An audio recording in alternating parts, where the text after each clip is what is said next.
the last time you saw a band go on?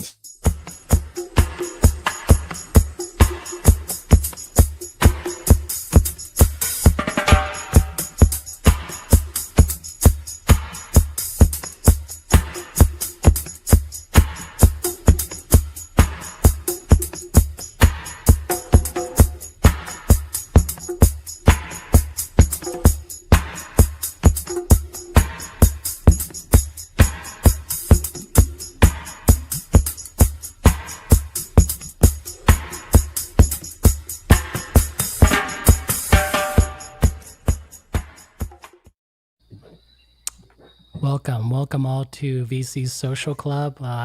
Let's wait for the chat to fill in, or let's read this one by the Groove Seeker here. Do you think you guys still start on time tonight?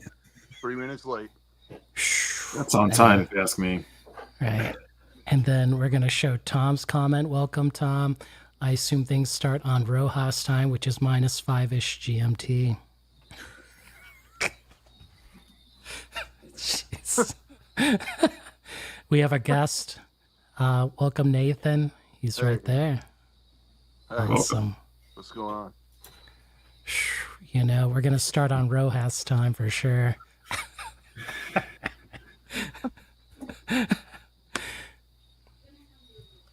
Welcome, Paul Breakfast King. Do you guys agree that we are seriously overdue for the Big Chief reissue campaign? Are we? No. Chief Keef or just Big Chief? Welcome, Grasshopper. He did this video recently of all the Never Mind the Bollocks Sex Pistols, and then he had so many copies. It was like Grasshopper was in the Supermax prison with all his copies of Nevermind the Bollocks. I mean, shout out to you, Grasshopper. Why don't we put you, let me see if I can get your channel and we'll get you all subbed up. I'll grab it for you, Jason. Yeah. Okay. I haven't seen it. It's just Grasshopper. Grasshopper TV. Right. I think did you send me this? I feel like you did. I do not know, but I can get it if you can't. I got it. It's a great video.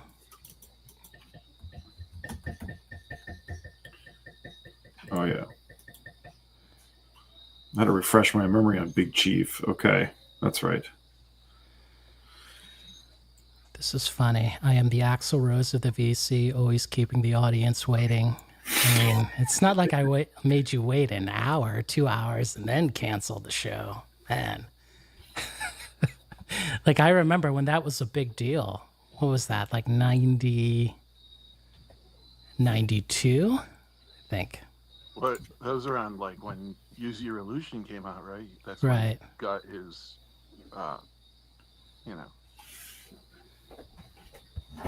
his notoriety for canceling shows and causing riots. Yeah, you mean being a diva? Yeah. That's it. That's really it. Gosh. It's funny, when I went to see him, I think he played ACL, Austin City Limits Festival, actually played on time, which was hilarious. Welcome, Vinyl Kicks. Look at this guy. What the? Oh, yeah.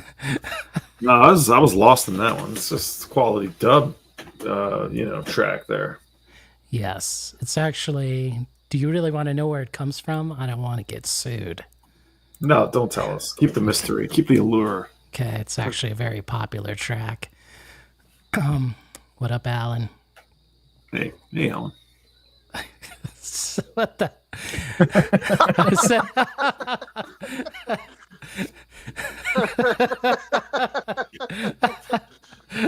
He went nearsighted and lost all his hair. Welcome, Chris. Oh my gosh. Welcome, Decoy. Welcome. Yes. We put your video in the chat. I think Mark and Groove Seeker did it. So let me find it. I'll find that.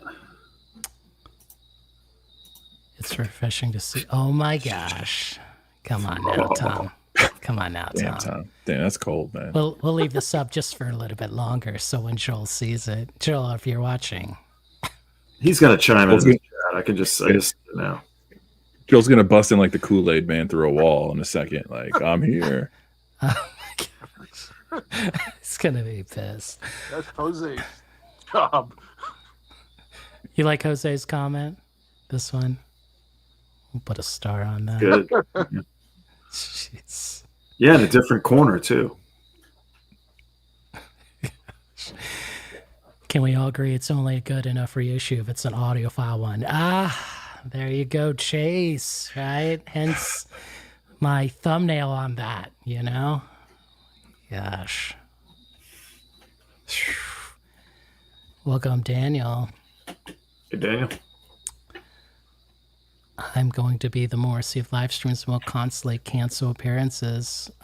You know, Chris, Record Talk, I don't know if you heard that story. Noel Gallagher met up with Moz. And the story goes, Noel asked him, don't you have a gig tonight? And then Moz was like, yeah, but I canceled it. Like, because I'm sick. And he's like, you're not sick. We're here at the bar drinking. And he's like, I know. This dude, the hell? Sick of doing these shows. Jeez, gosh.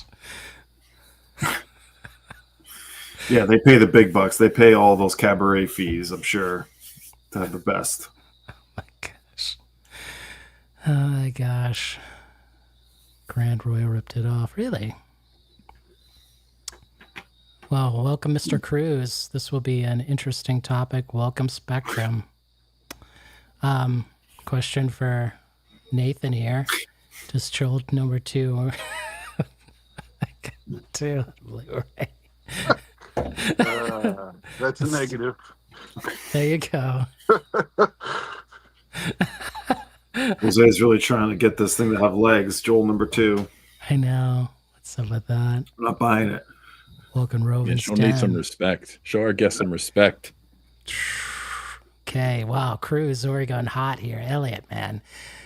I call BS on audiophile releases for $50 or $100. They can put them out for $25 easy. It's mostly hype. Well, there you go. Spitting the truth here, man. That's true. Jeez. Man. Hello, Depeche Mode. I've never heard of that soundtrack. You should have played it to me when I was in Monterey. All right. What is the top? Go ahead. What is this? Do not, don't go there, Nathan. Don't go there. Don't answer that. Oh, man. Do not answer that. Let's get Oh, damn, Jose. Okay. Jeez. That's cold. Maybe a hot take, but most of the time a reissue is good enough if the sound quality is solid compared to the price of an OG. Now, this is what we're going to talk about tonight. Okay. All right. Question for Nathaniel here. What's Nate's take on Anni DiFranco before she's all right, I guess. I'm not super into her, but from what I've heard, she's pretty good. There you go. You heard it here, folks. That was a weird spin or a weird path with the Anni DiFranco thing. Because I grew up at a time when, like, I did not like her, but it was just, I just was not listening to her. So it was just kind of funny to think about all of these records she's done. I just have no clue about any of it. But I'm very well aware of her because she's from Buffalo, which is like not far from me. And lots of people at my college were like obsessed with her. I just was on my own little thing. I was like, okay, Anni, I guess. So it was funny to hear Joel go talk about that little plastic, was it little plastic castles with the clip art cover? Yeah, the ransom note, like the Monty Python ransom note cover. Yeah. Oh my gosh. Is that what it was based on? Oh my gosh. I don't know. I mean, maybe not intentionally, but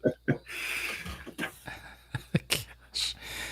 All right. Well, you know, Mr. Bong, I don't know about this, you know. That sounds like Buffalo to me, Jose.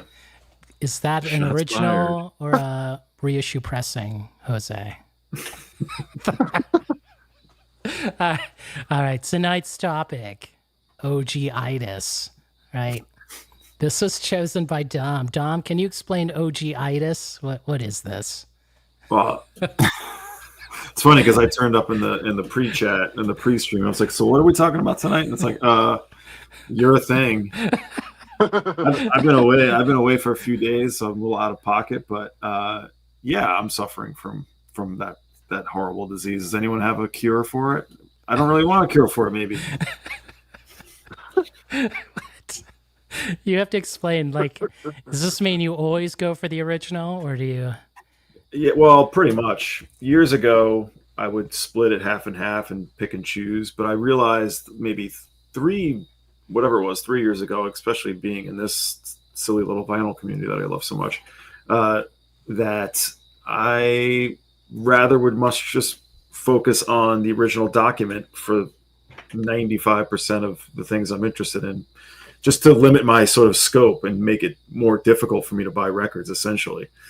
So it's sort of like a limitation put in place for my own, weakness to say, is because every week I was buying too many reissues and it was just piling up and I wasn't really appreciating them. And it felt like at some point, got to make some choices here.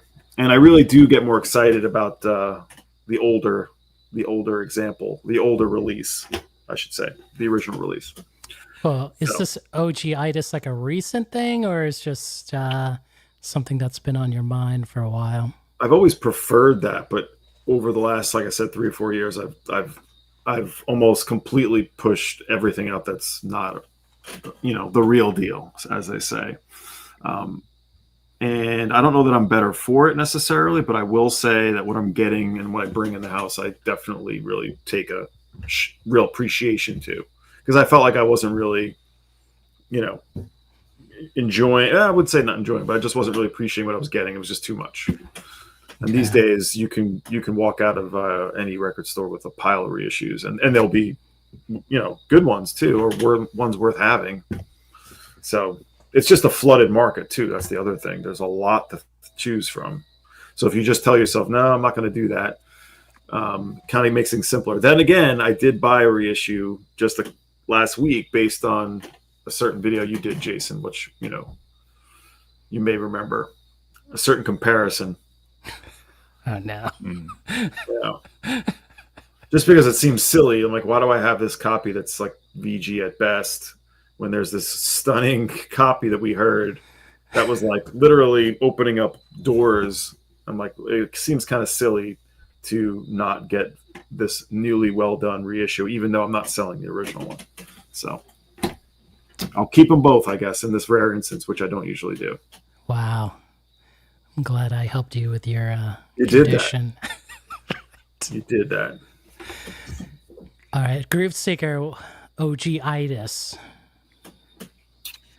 I think I'm more reissue-itis than OG-itis. Like I do go after OGs, but I find myself, which I'll get into some examples hopefully later of why I prefer or have to default to the reissue sometimes.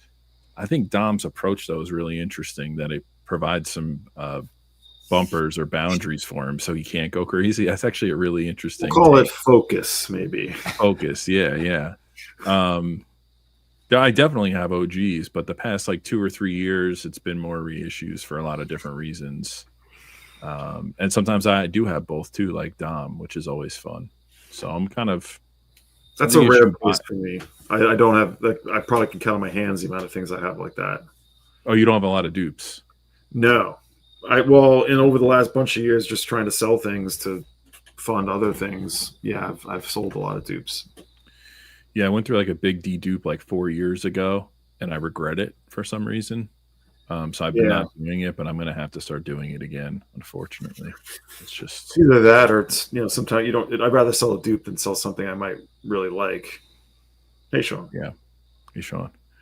Yeah, the Parliament. Yes, I mean, the Parliament is the one. I should grab the record, but the Parliament or the Funkadelic, to be Funkadelic.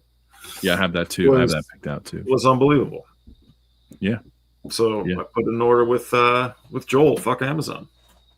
That's right. Did you get your 15% off, or was that after? I did. Nice. Did he kill that discount code? Is it still active? I don't know. We should try it. Everybody should try to buy a reissue on Joel's website tonight. Use fuck Amazon in honor of Joel not being here. One thing is I don't prefer the OG term too. That's the other thing. Oh, Okay, we should well- get into that. It's just a personal preference, but it's become so ubiquitous that it's hard not to say it sometimes. It's also the easiest way to say it, I suppose. Yeah, Because feel original like, can mean a lot of things. Anyway, I feel like we stole that from like the sneaker community. That was a big sneaker thing. Yeah. OG. But what about you, Nate? Well, it kind of depends. I mean, it's so weird with me because, like, I mean, of course we're record collectors and we're all weird, but like certain bands, I'll only go for originals. Like, for example, I have every Iron Maiden album up to a certain point, all originals, but and I'm dead set against buying reissues for some reason. But for other bands, like I don't really care. I'll go out and get the reissue. And two, I think it matters. Somebody brought it up earlier, how it sounds. That makes a big difference. Like if it's a good sounding reissue,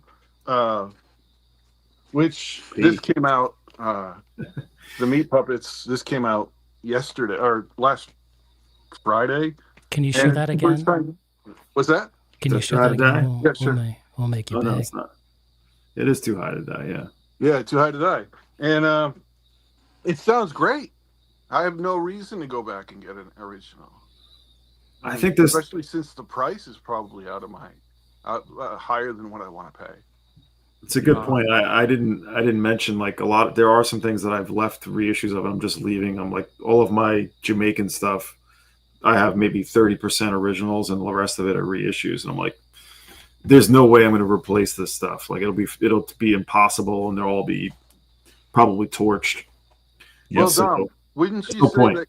that your musical taste is more esoteric than I mean, like a lot of like others, like a lot of people? Therefore, I don't know. it's a lot harder to find reissues of stuff that you'd be into. And In some cases, but I think there's plenty of people who are just as esoteric, if not more esoteric taste than me, that are sort of really focused on originals. To me, it's just like you have to make certain decisions. Like I have like 300 or 400 reggae records. Why? And some of them are just really well done reissues. For those, like it'd be very difficult to go down that road to replace those. But then when I start looking at, post-punk, well, I don't need to collect reissues in that or punk or experimental music from the 70s. That stuff I feel like I can isolate original pressings a lot easier.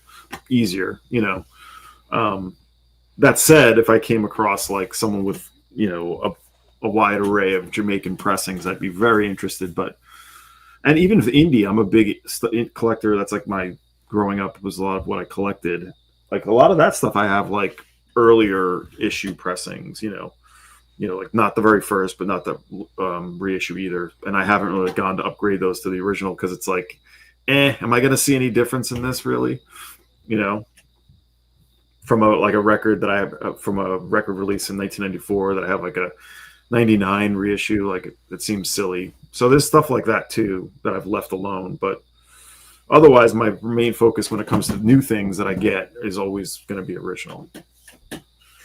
Neat. When you talk about how the records sound, do you buy reissues of albums that you already own to see which you'd like, or is it more like filling gaps in the library? no, I don't do shootouts. Except for one time, which is like reverse of the way you said. I bought Agent Orange, Living in Darkness. This was a reissue, but then like 3 or 4 months ago, I found this at a Goodwill. Oh, At a fucking Goodwill, what an the? original for like $1.99. So no, I would not go out and buy an original since I would have had the reissue, but it's at a Goodwill, so you can't really leave that behind. Right. It's like the inverse of what drives people to reissues. You found the original cheap, so you copped it. Most people are buying the reissues because the OG original is too. Buying the reissue because the original is too much. That is the case with me too. I'm not going to spend $200 on a original pressing if somebody if there's a perfectly good reissue. Now I'm not talking about like I will make a distinction. I'm not going to buy something on like gray market labels like Dole or Wax Time or any of those European labels that sound terrible because they're sourced from CDs. Like, I'll make sure that the reissue is sourced from a legitimate source, or at least the original tapes. Like that Meat Puppets one was sourced from the original master tapes. Now, what's the original pressing on the Too High to Die? Is there a US LP of that? 3 digits, I think. Yeah. Oh yeah. Holy crap! And then that's the first time it was reissued since '94. Oh, no kidding. Yeah. And the first really? It was the first thing I ever pre-ordered too. I've never pre-ordered anything, and that was like, I found out about that one because it was such a huge part of the soundtrack of my adolescence. So I was like, I've never heard that record. I only know the Backwater. I have the first 3-4 Meat Puppets records, which I absolutely love, but I never heard that record. Yeah, I got a couple others of theirs that are reissues, but I'm not a huge fan of theirs. I'll collect their records, but I'm not. But yeah, Too High to Die. That was in heavy rotation when I was in high school on CD. So it's kind of crazy. Too High to Die, the U.S. press. There isn't even one on Discogs right now. There is an LP double 45 limited edition promo that last sold in September for, let's see. I bet you there was, and now it's gone up in price. That's the other thing that happens, Yeah, well, there's nothing listed below 150. That one sold for 211. The one before sold for 120, but it was VG. And then, anywhere from like 140 to 220 before that. So, there's one that had a 10-inch. Look at that. Yeah, that's the one I'm talking. Yeah. Yeah. I mean, I love that album, but I don't love it $220 worth, if that makes any sense. It makes complete sense. Yeah. See, for me, if I love something really, really love it, then yes, I go balls out for it. Yeah. So UK Too High to Die in VG Plus is about 98, and then 98 is the cheapest. We're looking at anywhere from like 110 to 220, depending on the condition. That's crazy. I think all their stuff has gone pretty high. Well, everything has, but yeah. Up on the Sun is the sleeper, if you ask me. All the stuff in the middle of the 90s, the mid 90s, is like that mid 90s alternative stuff is all pretty high price. Oh yeah. I have a Toadies reissue of Rubberneck. That probably came out. It came out on the 25th anniversary, and that reissue itself was going for over 100 before they did it again. Was that the first time on vinyl status, or was it? No, second time. It was just the first reissue. But they hadn't done it since the anniversary edition was the first time they did it since the original. Or as you like to call it, the OG, Dom. I love those OGs, man. Bring me those OGs. I need them. Oh my gosh. Doesn't it kind of make you like feel a little gross every time you say that? No, it's just me. It makes me feel gross because. Go ahead, Nate. Go ahead. Yeah, I didn't really think about it until like a long time ago. Vinyl Richie brought it up. Yeah, he did. Like OG is like, well, if you think of the connotations of what that actually means, the two letters, what they actually stand for in certain communities, then it's kind of gross. Also, people use it with like, I have the Billy Joel, OG. I'm like, this seems weird to call like a mass marketed, like highly, commercial, like like how many copies of that are? It's just funny to call that the OG. I don't know. How could you be on Sonia Columbia in 1986 and call it an OG? Yeah, it's just so silly. I don't know. Jeez. I get it. No, I don't have Tabula Rasa. No, I have other stuff. I'll sell you for. You should have lied. You should have just said, "Of course, I have the OG." Yeah, it's right here. What kind of kidney do you have? Music on Vinyl just announced a bunch of Lee Scratch Perry stuff again. Oh, did they? Okay. Yeah. Wow. I didn't see that. I don't remember the titles. I glanced at it and I moved on, but I'm gonna go back and. I got a shitload of Lee Scratch, but I'm always down for more. Yeah. Oof. What? Detroit Dan, I believe Concert Buddy has that record. I think. Did it come out in '94?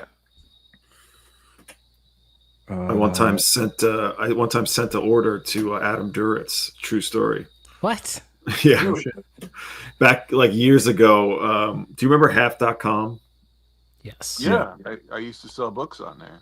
I sold all the when I was selling a ton of CDs on there. He bought like, I want to say it was a Nuggets box set or one of the Nuggets, or maybe like one of those Rhino comps, like one of the classic box Rhino CDs that they did. I can't remember which one it was. It might have been the alternative one. And I get the shipping address, and it's Adam Duritz, New York, New York. I'm like, this can only be Mr. Counting Crow. That's wild. You ever I put a note in there. I know I did something about Mr. Jones or some shit. I know it. Yes. I know I did. I don't know what I said. But it was so funny. Did Rollins ever order anything from you? Because he's not from no. Rollins ordered from a friend of mine. True story. Yeah. And when I asked him about the record, I believe it was like probably, I don't think it was a rare record. It was a very generic record, but he just wanted it clean. Yeah. Yeah. And he collects multiple pressings. I know that too. So yes. Yeah. I'd love to walk through his record collection. Oh, it's like a warehouse. Yeah. That'd be so much fun. I was listening to one interview with him on I guess it was on the Vinyl Guide or something, and he's like, sometimes my accountant has to tell me you can't buy any more records this month. I was like, damn, that's a whole new level. Yeah. Or you have to go on tour because you want to buy records or something along those lines. So he's got an accountant, and the rest of us have wives. Yeah. Also, exactly. Who else discovered? See, for me, I discovered the Meat Puppets from those Nirvana covers. That was the Unplug album. A lot of people did. 100%. And the Vaselines and Eugenius and Daniel John. I mean, that was Nirvana was such a gateway for that. Well, who else had a Lead Belly song on MTV? Yeah. Nobody. Right. Yeah. What the Jose, what's going on here, man? Come on now. I missed the crack talk. This is wild. It's wild. Wow, Grasshopper. Rollins would come to my shop and dig for hours, only bought a mid jazz record. Well, there you go, right? I think it's also because like he could buy whatever he wants. I mean, I don't know. I think who sent that video? Jose. He sent that video of Jack White opening that small box of 45s, and it was all the original Misfits 7 inches. It was sick, you know? And you could only do that if you had the money to just drop on those, you know? Yeah, Jack White just cool ordered video. I didn't see that. He was like showing it off, like just like, hey, let me open my box. Look at this Discogs order I just. And it was just like, here's the first Misfits 45. Here's the second. Here's multiple copies of the third one. Yeah, it was JFK. It was totally pre-planned. He never ordered that. He had that set up because he knew he was going to get an interview. Ah, jeez. Gosh. It's not only that too. Like I would respect it a lot more if it was like his original Misfits from when he was a kid. But you know, he just pulled out the Amex and was like, "I'll take all of these." That's like, right. Damn. $50K worth of singles. Yeah. Well, it would have been funny if like he pulled that out and they're on in between all the Misfits. He had like the Muppets Rainbow Connection. You're just like, what the hell? It's like, yeah, man. I got weird taste. Right. It's like he'd be like, no, this is Meg's. She left it in here. Like, oh, come on now. We were just talking about Thurston Moore's collection, like what he's going to do with it, you know, in his older age. I could see that going to a institution or a library or something like that. I guarantee you'll get a chance to ask him at WFMU. I feel like he'll be there this year. Yeah, maybe. I read an interview with Dr. Demento, and he said that it broke the floor of his house once, his record collection. Wow. But he knew he had to either fix it or get rid of some records. Wow. Yeah, that was like, that's the most desperate story I've heard. Like, as far as record collectors would go, but Yeah, People have asked me that here if they thought these shelves were gonna come down on my floors, but it's on the edge of the foundation, so I think it's okay. I had a 4x4 Calyx actually go. Oh wow! That way, when this was about 4 or 5 years ago, I came home from a trip and I opened the door and I saw it oh yeah, and I was man, that sucks. It was completely full too. It was my fault. I hadn't stabilized it or anything. So, but Tom with the light take again. So Jason, what's your position on this? I think we all have a hunch, but what do you prefer? What's your approach nowadays? I know you've been through a lot of different cycles with your collection. I don't think there's one to rule them all. Unlike Dom here, I don't get that OG itch, and just kind of. But I mean, sometimes it cannot be tamed, right? There's a record that I'm very curious about, and I don't believe the Discogs reviews. I don't believe the Hoffman audiophile. I have to hear it, to make sure that that it's legit or whatever in my mind, and I'll even buy the reissue, right? Because again, not making it for comparison videos, just for my own knowledge, right? So, I mean, I could actually show you a record that I just bought recently that it was real cheap, I guess. Let me show it to you. It's an OG Billy Joel. Yeah. Songs from the Attic. That's a rare record. I'm watching the documentary. It's sort of dreadful but enjoyable. Such an asshole. Sort of enjoyable. What does that mean? I said it's dreadful but kind of enjoyable. I think I'm just a sucker for documentaries about music. Yeah, I love the documentary, but he's a total unrepentant alcoholic asshole. I mean, he should just fucking go to a meeting. yes, I agree. Because in the documentary, they talk about how he crashed his car and got pulled over for drunk driving. Let's not go there. So, let me see if I can. Okay, so this is the half speed. Let me make myself bigger. They did a half speed. Wow. Right, and I know they did it for Record Store Day, and it was you can see the price, $22.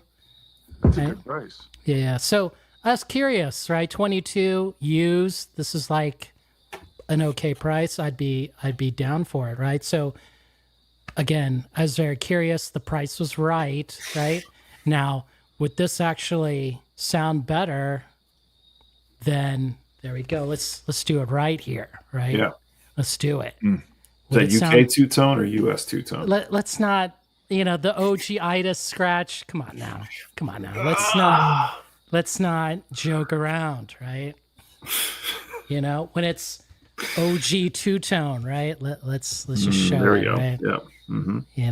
So is that an American pressing or British? That's the UK British. Yeah, of course. Right, because OG-itis, right? It didn't. It affected me, right? But I'm trying to remember when I bought this. I'm pretty sure. I think I saw it locally here. I think. That's the problem with OG-itis. I do not recall when I bought it. It's one of the symptoms.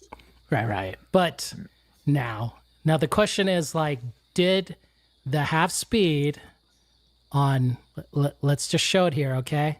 Double 45 RPM, 180 gram, mastered at Abbey Road. Look at this hype on the OG. It's gotta be bad. That's gotta suck. It's man, it doesn't mention his name, but it's Miles Showell from Abbey Road, It's not going to be, Joe Schmo. Let's just be honest here, right? So, Dom, you said it sounds bad. Nate, what do you think? Not as good as an original. Okay. Groove Seeker. I would be happy to have either one of those. Okay. Wow. PC answer there. Wow, I don't know. I would think the OG would sound better, especially the UK OG. That would be my general perception. But here's the deal: how well was that produced? in the beginning to begin with? How well was it recorded to begin with? Not a high. It was pretty low-fi. Okay, hold up. That's what would be my thing. Yeah. No. And is the UK OG near mint? Right. It is. Can you read that? No, you can't. No. Let me see if I can make myself big. So Go big, baby. Can you see it? Let's get rid of Thurston. Who produced this record? Elvis Costello. Elvis Costello, yeah. All right, that's slob. Okay. Was it like Punch the Clock produced, or was it like before the cocaine? Come on now. What year did this come out? 79. 79. Yeah, right. So this ain't Punch the Clock era. Like I know. Have you compared it to the U.S. though? Come on. Oh my God! What are you doing here? Go ahead. So, let me say this because I'm like a bit behind on the comments here. That see, that's even a different cover. What the hell, man? But look, only $5 though. Oh man. Mine was $2.99 at one point. Oh jeez. Chrysalis. Wow. All right, so to back to your original question. Do you want to just compare select tracks from the compilation I have? There you go. I haven't played this in forever. This is an early record for me, just like a early obsession. Go ahead, though. So I think what is it? Nate, Dom, you said it doesn't sound good. Chris said it could be. They could both sound good, right? My answer is it doesn't sound very good. No. Either one. Also unnecessary. Well, it's very interesting because like this band's very bass heavy, like rhythm heavy, right? You're gonna be a ska band, right? You're not gonna sound like the drums shouldn't sound like a tin can, right? I'm pretty sure Elvis Costello in his right mind in 1979, maybe there's a little dip in the cocaine, maybe he'd gone there just a little bit, so it does sound a bit tinny, but you are getting more of a better like a sound stage, like what it's supposed to sound like. And this is my gripe with half-speed masters. They take off the high treble, okay? I've yet to hear a half-speed master. No, you know what? I take that back. I believe John Bandy's in the chat. The only person to keep the high end on half-speed master, Stan Ricker from MoFi. The only person to have done that. I don't know why. Maybe he had like the wizard skills, Everyone else did not follow his approach to half-speed master, which is crazy to me. Because like the guy that took over from him, Jack Hunt, and then of course everyone else like post MoFi, like it seemed like they had set the standards of like boost the bass and the mid-range, right? The Kevin Grace, Steve Hoffman kind of way, But man, okay, I'm going to put this record down. I've showed it too much. It's also just like the idea of 45 RPM double half-speed master. Yeah, it seems a little overkill. But I think like I was kind of referencing Nate's point too. It's like it's a lo-fi record anyway. Yes. How good is it going to sound even at its best?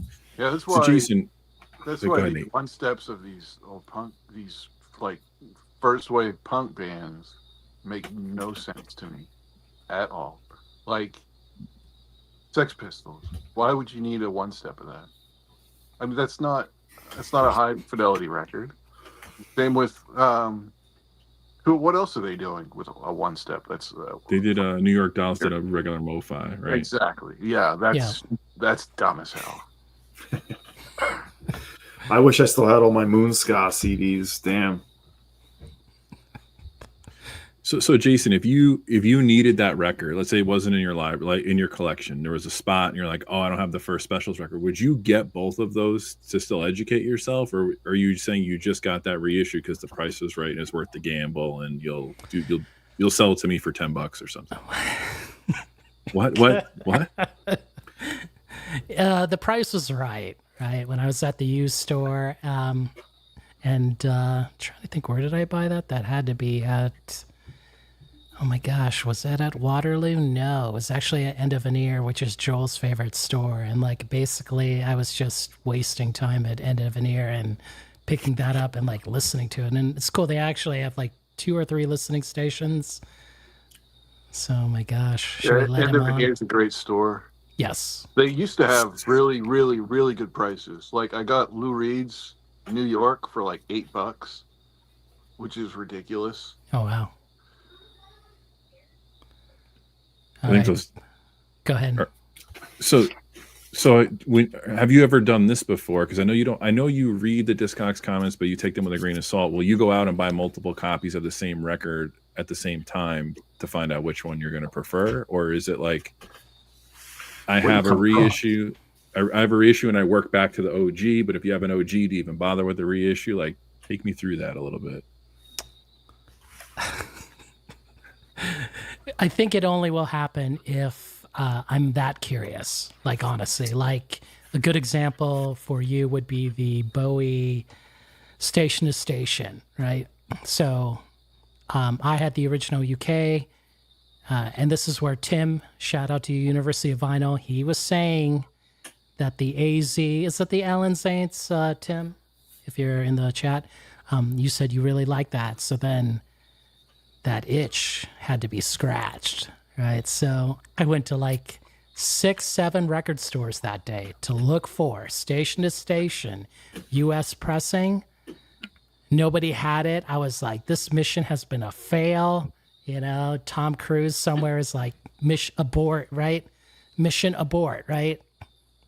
I go to the half-price books near my place, like on my way home, and there it is. U.S. pressing of Station to Station. So, Groove Seeker, it really depends. Like, really, now, I'm going to stop here. I sold all those. I had all those. I sold them all. Lock stock. This comment is false. False comment here. We did, yeah. This was a big one we did at the record store. We compared the half-speed masters. We compared the editions EGs to the UK pressings, and it wasn't close to me. The UK pressings killed them.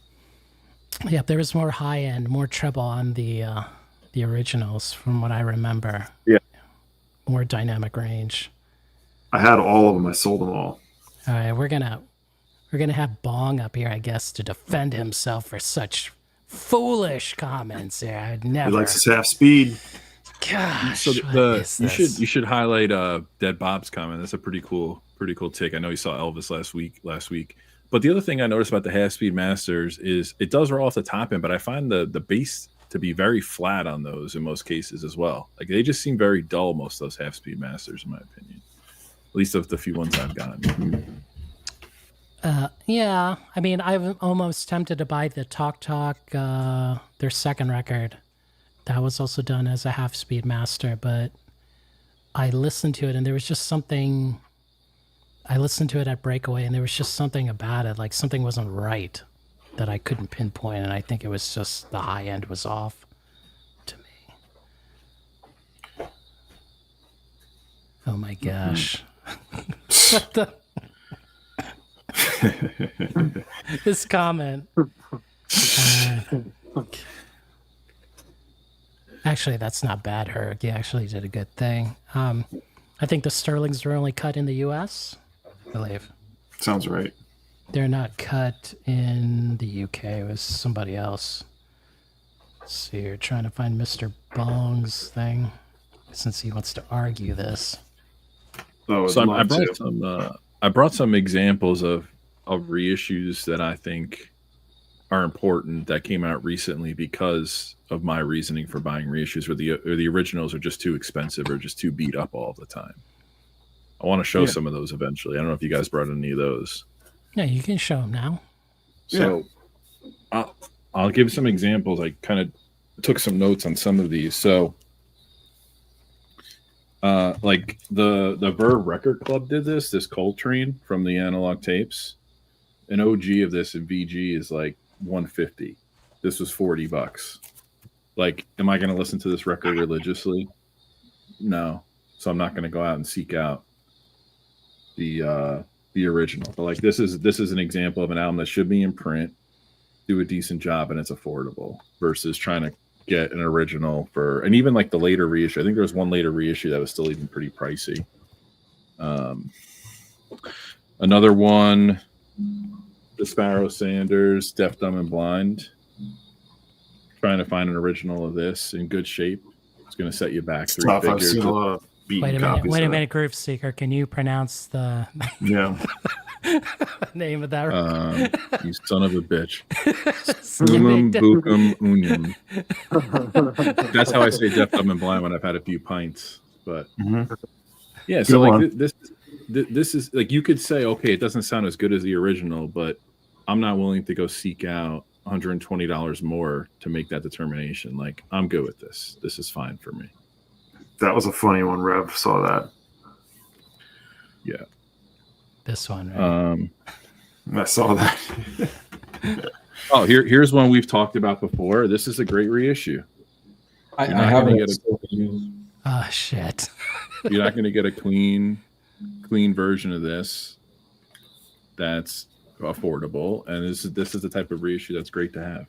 Numero Group did it. I don't know, Dom, did you wind up getting this? No, I want the French original.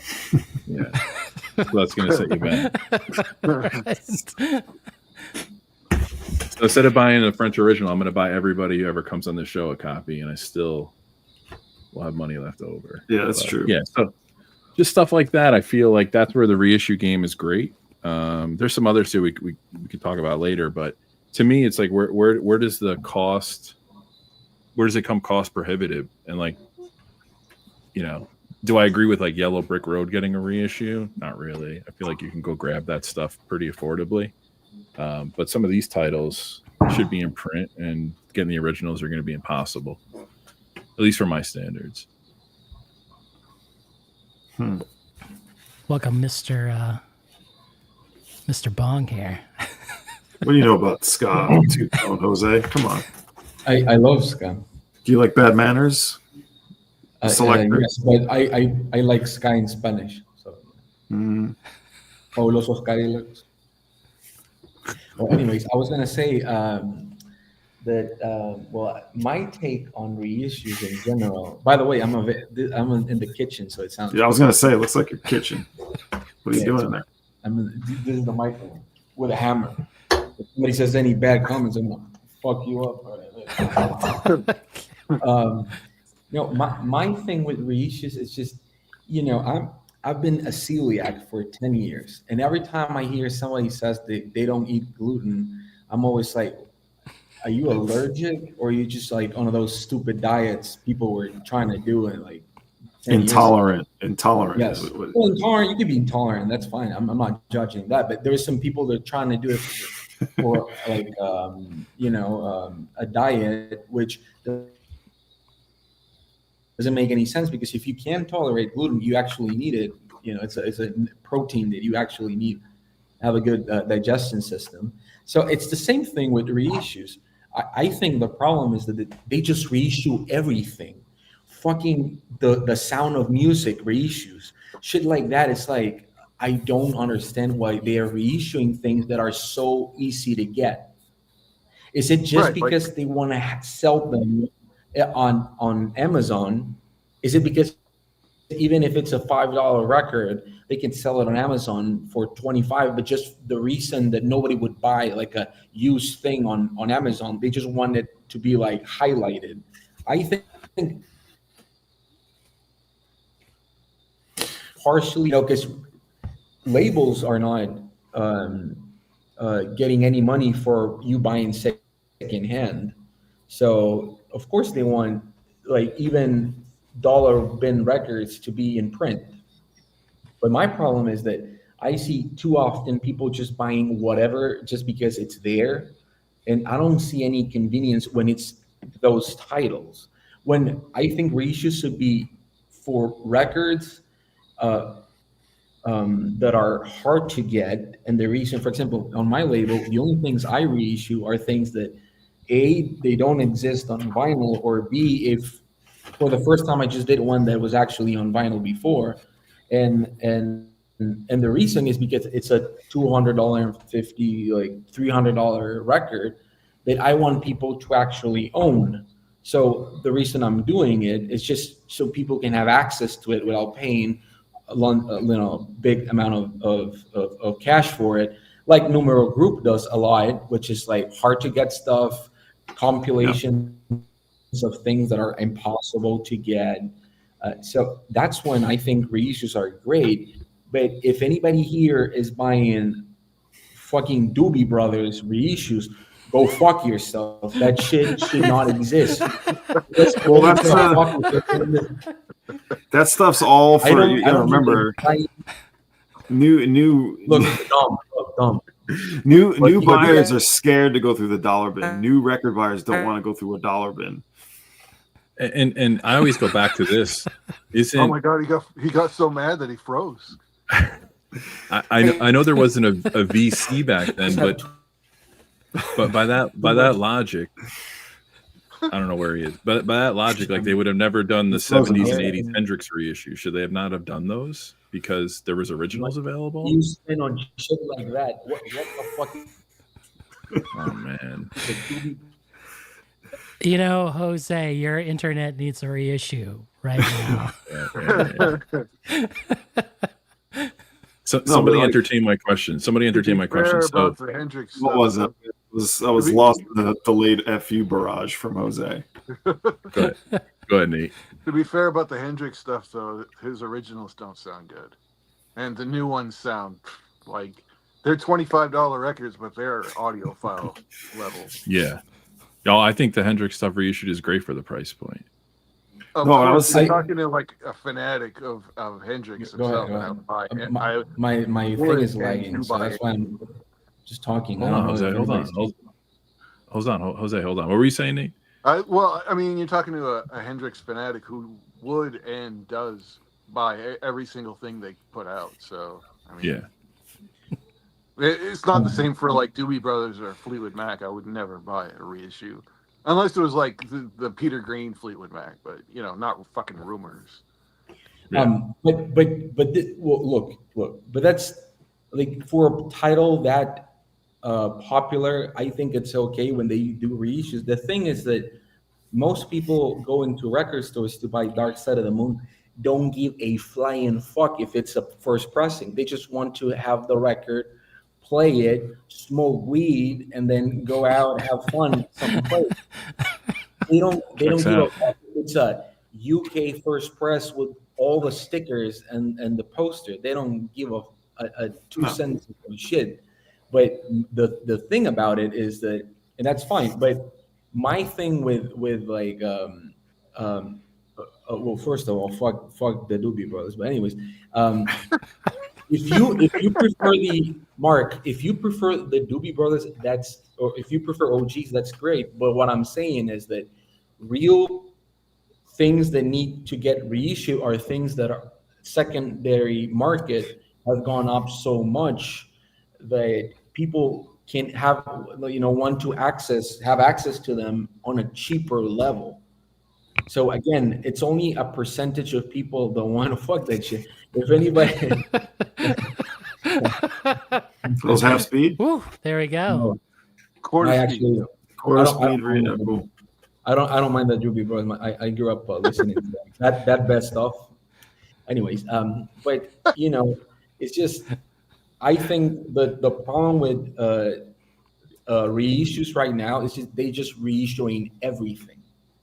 It's like because everyone overreacted. All the industry overreacted to the vinyl hype and new buyers, and they're like buyers and new people getting the record. They don't want to go through a dollar bin. They want to walk in and find the Doors, LA Woman. Boom. They'll pay whatever because they're like, I'm getting into vinyl. I have money to spend. But so they don't want to do that. They'll buy the Doobie Brothers and they'll buy Herb Alpert if it's reissued. They'll do that too because they just whipped cream. It's that whipped cream album. I want that. So they don't care about dollar bin or if it's 25 or 40. No, it's because what I just said. It's because if it's in the dollar bin, the actual record company doesn't get a single cent from that. And that too. So they want to reissue it just so they could be like, oh, if you want one, give us money for this, So again, This isn't something new though. That's the argument I always have. Like I agree with a lot of what we all think about this, but reissues aren't something that just popped up in 2020. Like they reissued those albums. If it came out in the late 60s, there were 70s reissues, 80s reissues, 90s reissues, CD reissues, CD remaster reissues. And why? You know what I'm saying? Because there's a market. They don't give a fuck. They just want to own the record. Yeah, there's a market for it. That's kind of my thing. Now, what I don't agree with is every time a reissue comes out, it's automatically the best thing that anybody's ever heard. That's just recency bias. Like that's not true. Sometimes it is true. Most of the time it's not. Hey, like Rob Walker, you want to know my bingo card? You with your fucking silly ass haircut. All right, there you go. Anyways, I think that in general, I don't mind, labels reissuing stuff. I just don't like the fact that the attention always goes with the bad sounding or the unnecessary reissues. And most of it comes from, here in the VC, from audiophile labels doing the same fucking titles all over again. It's like they know, oh, we're this company and we just saw our competition do Kind of Blue. Why don't we just do that as well? Right. Like why don't we just keep making Spider-Man? Like it's the same idea. Well, I don't even. The last Marvel movie that I watched was like, I don't even know, like Iron Man 1 when it came out, and I hated it. It's just lack of creativity, really, to me. But again, this is like Chris said, it's not new. This has always been the thing. But now the market is so wide with all kinds of things that you can ignore all that shit. And that's what I do. I just completely ignore reissues for the most part. It's just easy for me in my small brain to just totally rule out one idea of vinyl collecting. Just forget reissues altogether. But there's one thing too: the people who are buying those Doobie Brothers reissues or Fleetwood Mac or the Pink Floyd ones, like 3/4 of them are listening to them on their Victrolas or Crosleys. They're not audiophiles. They're like you said earlier. They're just getting tired. What does that mean in the larger picture? That people just want to own these records, Right. So the fact that they sound good, it's not as important to them as how the availability of it to people. That's why the biggest vinyl retailers is just Walmart and Target, Yeah. So I don't see a problem with that in the sense that it's always been like that, if bigger artists are just sold everywhere, and I don't think that's a bad thing. But the thing with reissues in particular, or vinyl in general, I think the downfall of it all will start because people are just getting a little bit annoyed that they keep doing the same titles. Big artists keep doing 6 variants of every record, and people keep buying them for whatever reason. The economy is in shambles, and people are buying 6 different Taylor Swift records because she farted on the left channel, and the other version she farted on the right. Bullshit to me, but if somebody wants that, kudos to them. But I think that's going to be a mark that people fuck you, Rob Walker, and go eat a plate of your own dried up shit. All right. Anyways, I think that will be one of the downfalls of things, is just people getting annoyed with the same thing over and over again. Red Hot Chili Peppers releases 2 records in 1 year. There were like 10 versions of each record. Taylor Swift releases a record, there's like 10 copies of it, and people buy it. So the whole collection is just like 6 artists, but they have like 100 versions of everything. That's a little, whatever. So that's what happens with me with reissue labels. It's just like in 5 years, Chad will say, you know what, finally I have it. It's the ultimate fucking kind of blue record on double UHQR clarity vinyl made out of my ashes, and people would buy that shit. Of course. And sold the first time. Speaking of shit, we're about to see like reissues that get reissues that get sent out a million times. Aren't we about due for the Black Friday list? Yeah. Can't wait.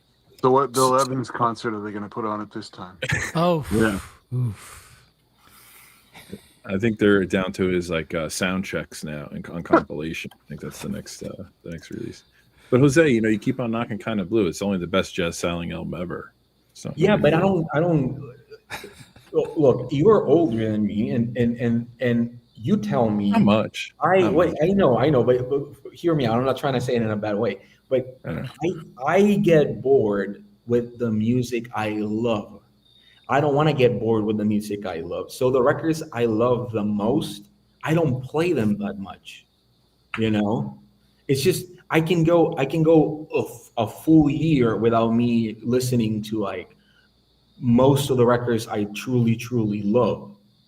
That's why I love experimental music, because most of it I can just have instrumental or barely vocal music and just enjoy it without me getting sick of it. Because most experimental music, and I think Dom would agree, it's a mood setter, and it's a different type of music to just like straight up rock with like 4/4 drum. You listen to it differently. Yeah, absolutely. Exactly. But so when we're talking about like traditionally type of music, my problem is that there's so much great jazz. I don't want to hear Kind of Blue ever again in my life. It's on every 4 or 5 films that mention jazz. There's like So What is there? It's Kind of Blue, Love Supreme, and whatever. It's just there's so many great artists that being people like Joel that says jazz scares me. It's the same reason they keep doing Kind of Blue, because they want to force it into them like, oh, this is the greatest album of all time, and they hype it so much. So, for example, when Dom was saying how he doesn't need to listen to Pet Sounds again because he knows it, I like that sentiment. Because I personally don't have to listen to the music I love most because I already have it in my head. So I listened to it again the next day, by the way. which is fun. You know what I mean? And I realized, like, I think I am good now. I think I got it. Are you sure? I am. But what pressing did you get? Was it an OG? It is. Or was it a reissue? Yeah. Well, that's what I've had for many years. So Grammarly, Dead Bob with putting everything on the first capitalized. That's very experimental. Very specific.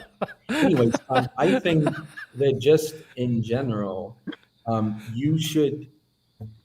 I don't know. Everybody can do whatever what they want with their money, but it's a little annoying to me in the greater picture, because most of the times the vinyl ocean is overflown with the same titles.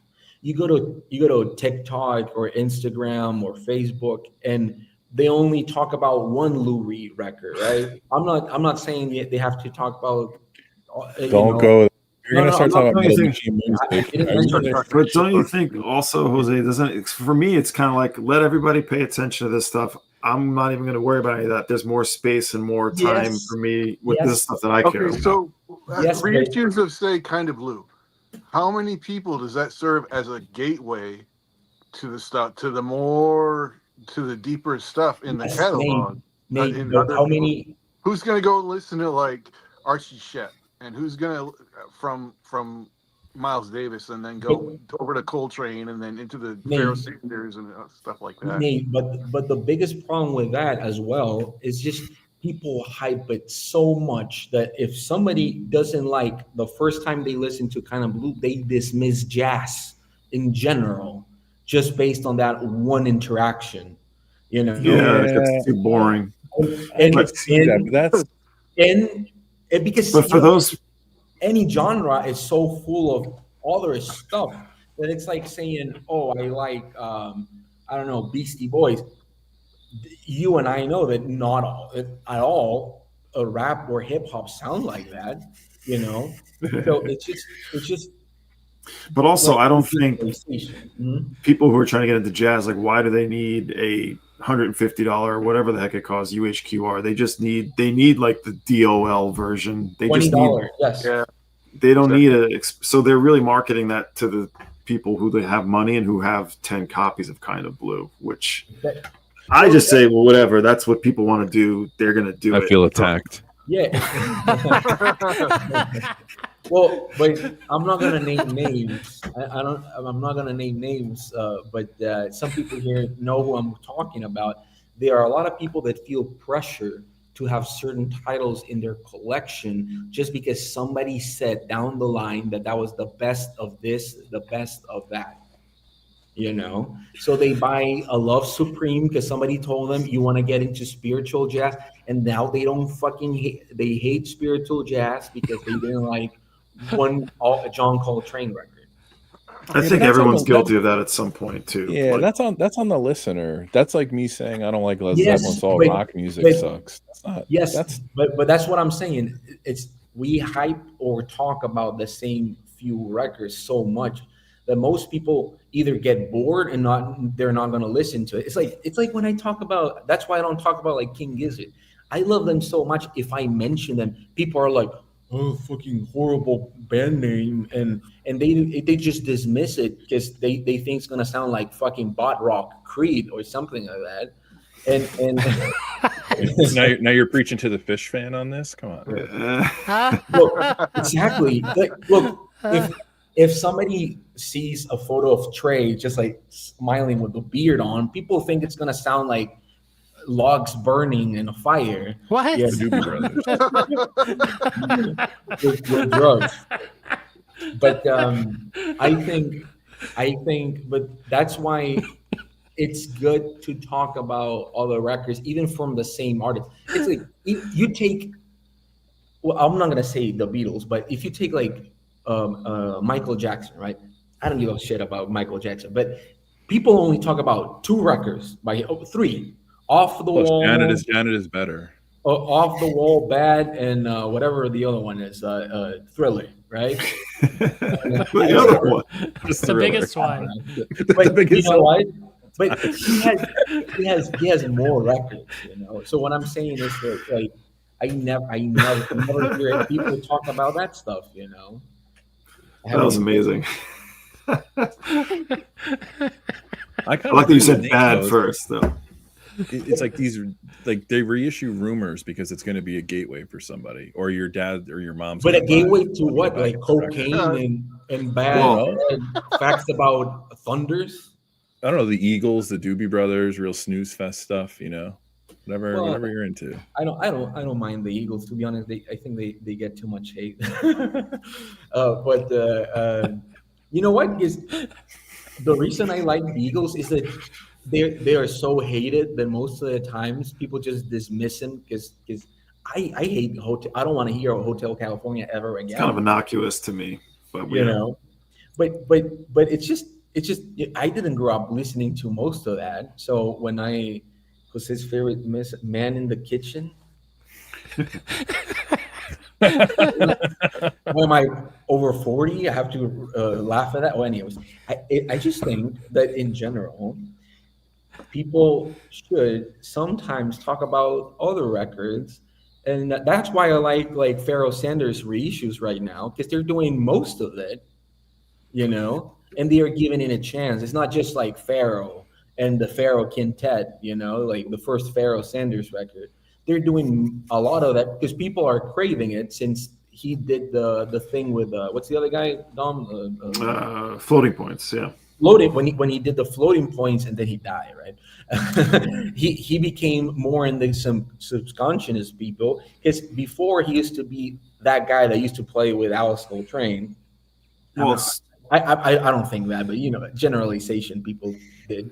Yeah, So- but if some kid came to me and said like, "Hey, I want to get into jazz," like I'm not. What would you say to them? Giving, I would give them Kind of Blue. Well, wouldn't you say? My question first would be, okay. wait, what else do you listen to? Because I would like to see what are your background is. What if you're listening to Christopher Cross and Foreigner? I'm like, yeah, check out Kind of Blue.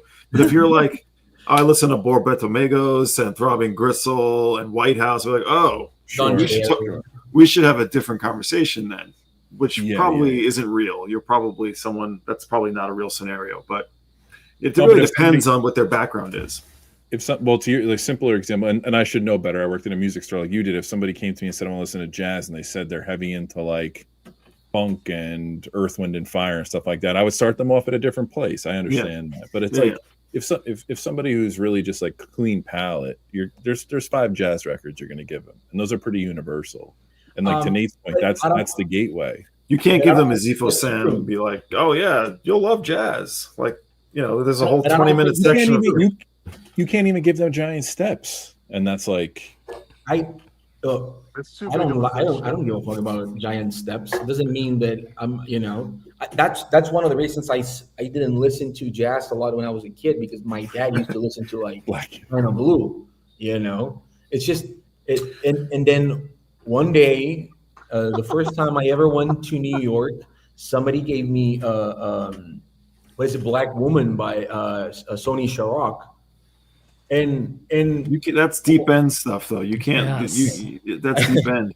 But it's something clicked in me that music as wild as that was available to be listened to and enjoyed, and people actually recommended that to me, So I think that's why giving bold as opportunity to other artists makes it a long way, because I was a metal kid, and then I was like an indie kid, and then I started listening to like experimental shit. So I was that Throbbing Gristle guy, But someone saw you and was like, oh, this dude, yeah, I'm gonna give him this. Like, somebody else comes in looking like, looking a certain way. You're not throwing them in with Sonny Sharrock.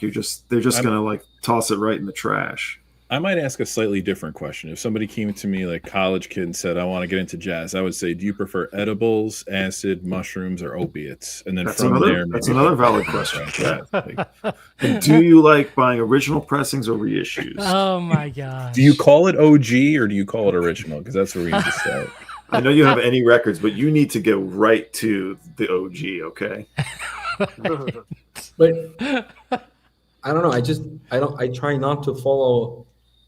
As a kid, I loved watching movies people said they were horrible because I wanted to know if I don't like them. So most of the music and movies and books that I say that I don't like, it's because I've listened to them. And I think that's a big difference, because sometimes people just dismiss something because they think they're not going to like it. When I say, fuck Dark Side of the Moon, I'm not saying that's a bad record.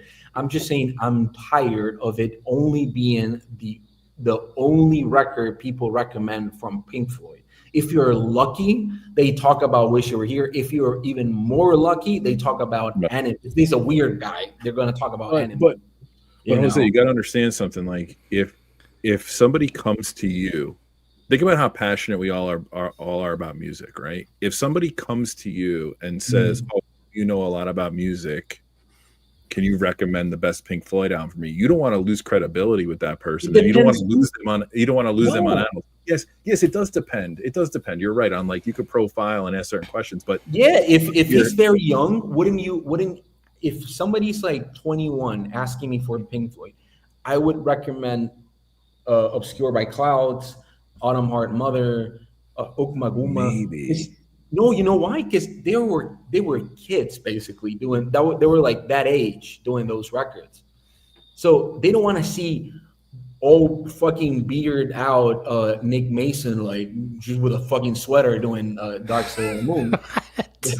They want to see these kids that they just roll a blunt and like play with Zappa at a horrible festival. So that's, well, it was not horrible. It was a BYG festival in France. But anyways, I think it is important that you just don't give them, because if I tell a guy, hey, listen to Dark Side of the Moon, they were going to go to the house and be like, oh, that motherfucker just said the same thing. I didn't need to go to this guy to tell me to listen to Dark Side of the Moon, because any forum in the planet's going to recommend that record. But if I say, hey, listen to More, right, that has one of the heaviest Pink Floyd songs, right? Yes. I would say he would say, oh, there are more things worthy of attention than just that record.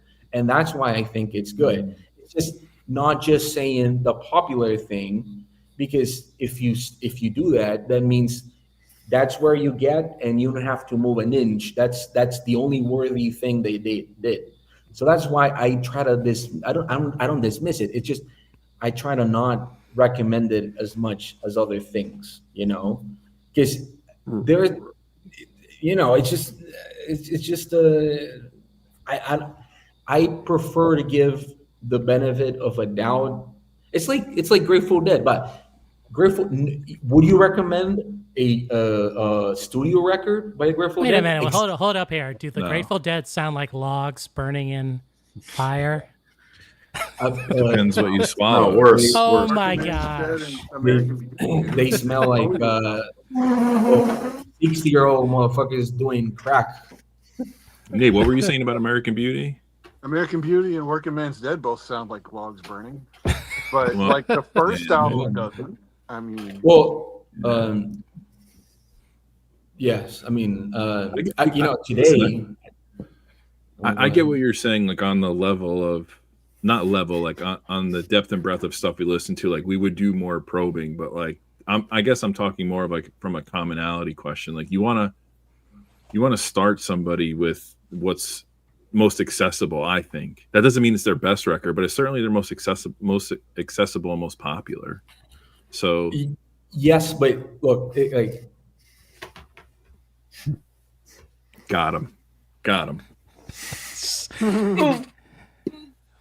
He's under the spell of logs under fire. Huge. We got none of that. Gong is currently not in the house. He's using DSD 24.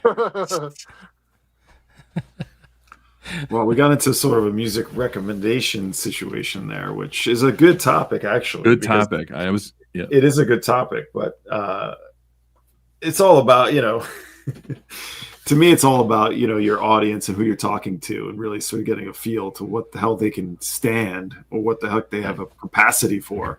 Me as a person working in a shop, I wouldn't recommend anything that I didn't personally love. Now, I grew up listening to Kind of Blue, but it's also a pet sound status for me. I don't need to hear it ever again. Wow. Yeah, See, if you would have showed that record, people would have been like, I don't have a copy of Kind of Blue. I don't have it. I sold the copies I had. But my point was just going to say, I wouldn't personally recommend something I didn't personally also love or own, hopefully, but it would also depend on where they were coming from. I'm not going to recommend Skip Spence or to some kid that's into Tame. Well, maybe I would, but it depends on what their situation is. I would recommend Piper at the Gates of Dawn to a kid who's into Tame Impala, actually. But look, what I was trying to say before my internet gave up on me is that it just depends. Because, for example, if you talk about Flint, if somebody's like 17, 18, and they hear a record like that, like right now, there's a lot of new bands that are doing like spoken word, this weird vibey guitars, and very like slow and shit. And you give them something like Slint to digest. I think it sends out a good message with people that they were, hey, look at these young kids when they were, back in the day, I guess, but young kids doing music. And that is more interesting than fucking Pink Floyd doing Wish You Were Here for 45 minutes straight, It's just... Well, definitely, absolutely. They should know Spiderland, absolutely. I think that again, but that's if that's someone who's making that kind of music, they're probably already aware of it, or they're probably already aware of things similar to it, you know. So it depends on the person. Yeah, but that's what I'm saying. It's like I try to give out the odd suggestions more than, or maybe that's all I give, than just the most popular stuff. Oh, I would rather strike out with something like left field than just to be like, oh yeah, just check this out, you'll be happy. Yes. Well, also our example is kind of extreme, because if somebody's asking you what Pink Floyd record to start with, that's the first problem, I think. Like, you should already be starting. I would probably say Animals. If I'm going with like more normal stuff, I would say Animals. I would say metal. I was gonna say I would say metal probably. I would say metal because that's the precursor to the dark side too. But that's more of a odd. Even if Echoes is as popular as Shine On Your Crazy Diamonds, that record has a fucking dog and with a harmonica singing, you know, and it has Seamus. It's Seamus. Seamus the dog. Yeah, Seamus is. He used his proper name, bro. All right? Yes, and they are chanting. "You'll never walk alone," right? So I think that it's a interesting record to play with them, but I don't know. I would probably, like I said, I already said I would do like Adam Hart Mother or something like that, because that's my favorite Pink Floyd record. But that's another way you could do it. You could say my favorite Pink Floyd record is this, but the most accessible is this, and then the one that doesn't get enough respect is this. You almost have to give them like but that's way too much information. You know? No. Yeah, but even those three wouldn't be what I would recommend. Dark Side of the Moon. You know, it's just a serious question. Do you think? Yeah, I like that Royal Trucks reference though. Do you think Dark Side of the Moon? You know, I like the Rob Rocker, and I have way more indie nowadays similarities than he thinks, but he shits on me all right, so I'm not gonna give him credit for anything. I think it's nice to not dumb down for who people you're talking to. Correct. Like, you don't want to do that. Yeah. Don't just assume like they're not going to get Sonny Chirac or, you know. Yeah, exactly. I mean, they might get Sonny, they might not get Linda. That's the thing. Because look, mostly with genres, especially like nowadays, a lot of younger people want to do like the non-instruments in music, you know, like just the tracks and beats and shit like that. Showing them stuff. Showing them. Wait, somebody said death grips. Wait. Some kind of listening. You know, I'm a bit of a death grip. No, kids listen to everything now. They don't listen to experimental, or they just listen to, like, when I was a kid, it was like you had to go. I was like trying to listen to underground stuff, and that was cool. Now that doesn't exist anymore. You just listen to everything: pop, experimental, reggae. This comment. And also, for example, on streaming platforms, you would be surprised at what the most popular record of a band is on streaming platforms than you might think it is. Yeah. You know, because they're not going to be listening to full albums; they're going to be listening to individual. No, but even then, if you Google a certain band, you think that certain album is going to be number one, and most of the time it isn't. For example, I was debating with Stunty the other day because I'm doing a new Merce beat, which I think it's the most popular Merciful record, and he said that it definitely is not, and any Merciful fan would say it's not. But I said nowadays, the internet community, if you go to any platform, they only know Pulse Demon and maybe Merce beat because they dismiss all their stuff. So what I'm saying is that I don't think they're the best albums he has, but those are among the most popular. So it's like Grateful Dead. I don't know what's on Apple Music right now as the most popular release, but like I wouldn't be surprised if it's just a live record, but I would be surprised if it was just like American Beauty, because I don't listen to the Grateful Dead studio albums as often as I do live stuff. Or with King Gizzard or like Soda Stereo, I don't listen to like studio stuff as much because I grew up listening to like the live records, which is weird. I don't know, but I don't know. It's just what's available, you know, because in streaming platform days now, anything gets dumped. You know, you want the Bob Dylan 60 gajillion song box set. Most of the times he does like just a selection of that, which is good. But some other artists like George Harrison, they dropped the whole box set with all the outtakes and stuff like that.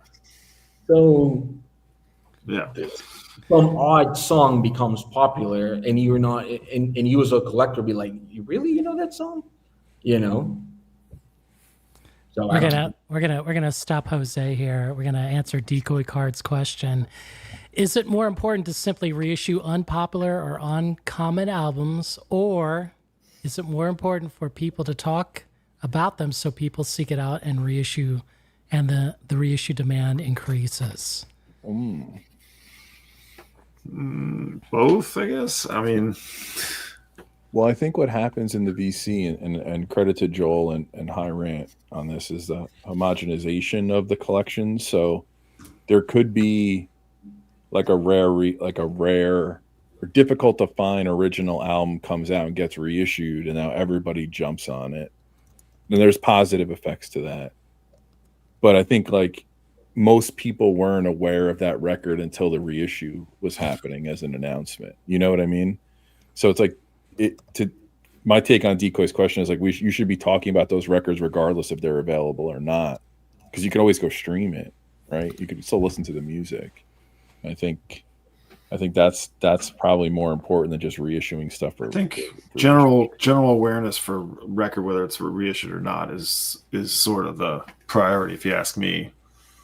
Because then it's fun for you to go find that, you know, if it's like never been reissued, it sort of creates as something like to say a little quest for you, which I always appreciate. Nathan, what do you think? As a business, I would think it would have to be, you know, reissue the stuff that's in demand, because you got to make money when you're doing this, and you're not going to get as much. You're not going to make as much reissuing a Sir Lord Baltimore album as, like, you know, I don't know, Kind of Blue. So I'm sorry, it's a bad example, but it's true though. You're not going to sell as many copies of obscure albums, and they were obscure for some reason because they were B tier albums.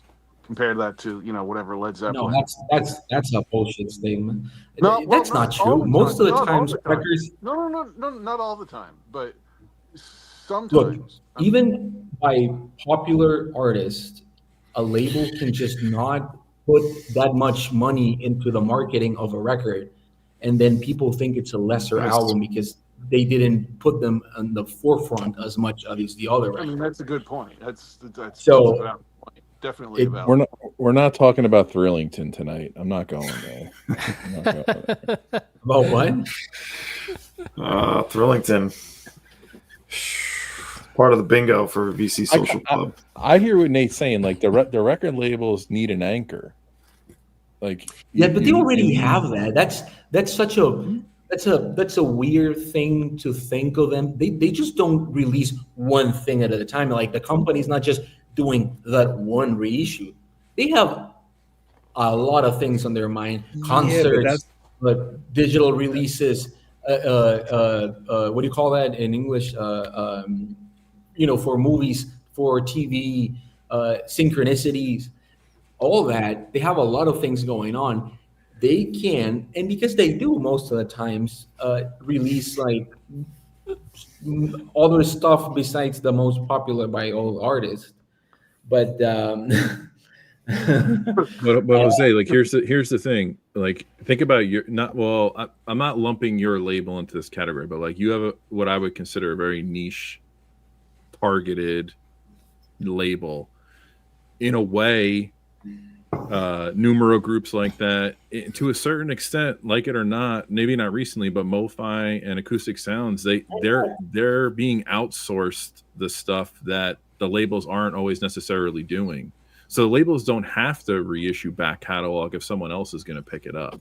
So I think like the emergence of these boutique labels or secondary or audiophile labels is a result of the label saying like, yeah, we'll do Dark Side Animals and Wish You Were Here, but then you guys can do the other stuff, right? Because they're not going to print. They don't feel confident they're going to sell those second tier titles. Doesn't mean that they're not worthy of it. Like Nate was saying, like it's a B-list title for a reason. It's not but that's not a B title because, for example, you're talking about Numero Group. I would say like 99.9% of the stuff they did, they were originally on boutique style labels. Okay, that was a bad example. And your label's a bad example too. I'm just trying to like say like there. I guess what I'm saying is the major labels are going to put out what they want to put out, knowing other people will pick up stuff and potentially license what they aren't willing to mass produce. But the mass production of something doesn't mean the quality it's better than something that it's not. True. I mean, you know. Of course not. It's just look. I don't like Greta Van Fleet. I don't know a lot of people that do, but I do know some people that do. You know, but they shoved that shit up my eyes like I was getting paid for it when they dropped. And I'm not dismissing it because I think it's popular. I dismiss it because it's like dog shit music.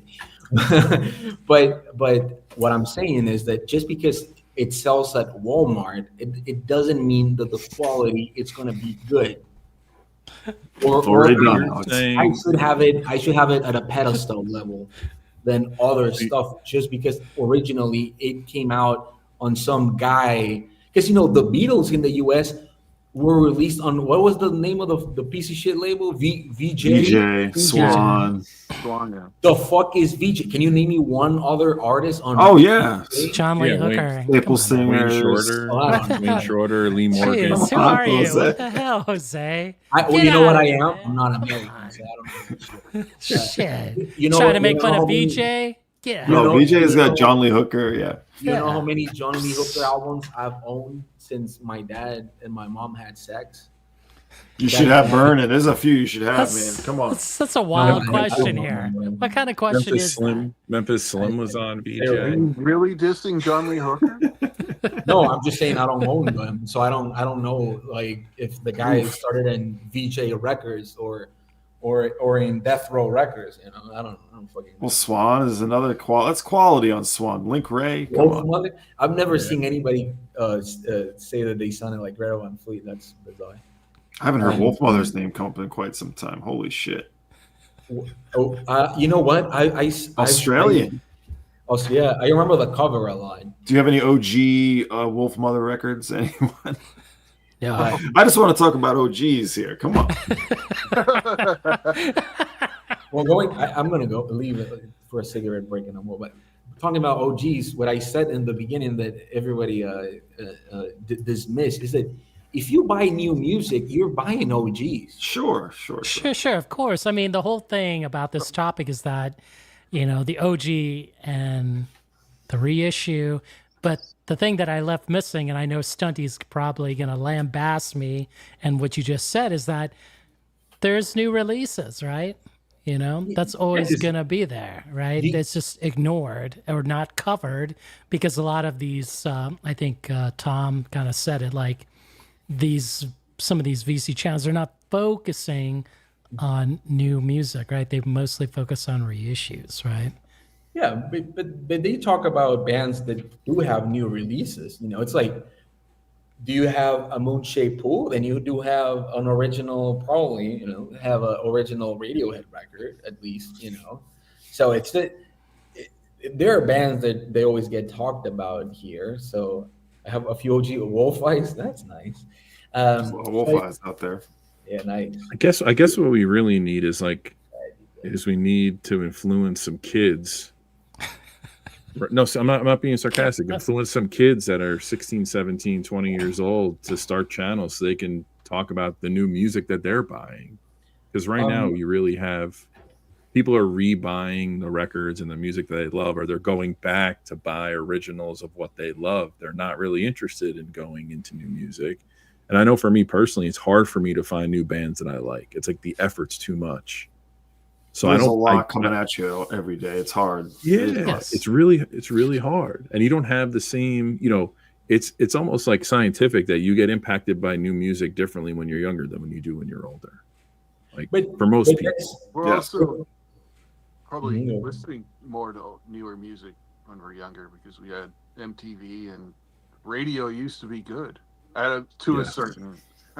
Terrestrial radio used to be okay compared to what it is now, and they were shoving better stuff down our throats, even though it wasn't. Radio right now. They're probably playing the same bands that were playing in the 80s and 90s. Yes. They still think it's edgy to put fucking girls want to have fun. So, I agree with Mark Boyd when he says legacy artists taking all the oxygen. And I think that's true. It's just most of the times I just get tired of listening to about news about the same 4 acts. I hate that I have to live every single week with knowing like updates on Taylor Swift when I don't give a fuck if she's flying from Wisconsin to Wyoming on a plane. I don't need to know that facts. It's just I hear news about the same 5 or 6 artists.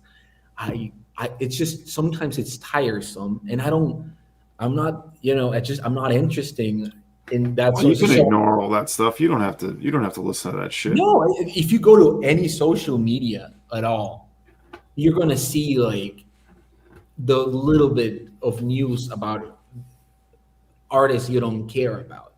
So my problem is not avoiding that. I feel like I'm avoiding too much. I'm trying to find out what to let in. But that's when you create your oasis, right? Which I think it's beautiful. Sure.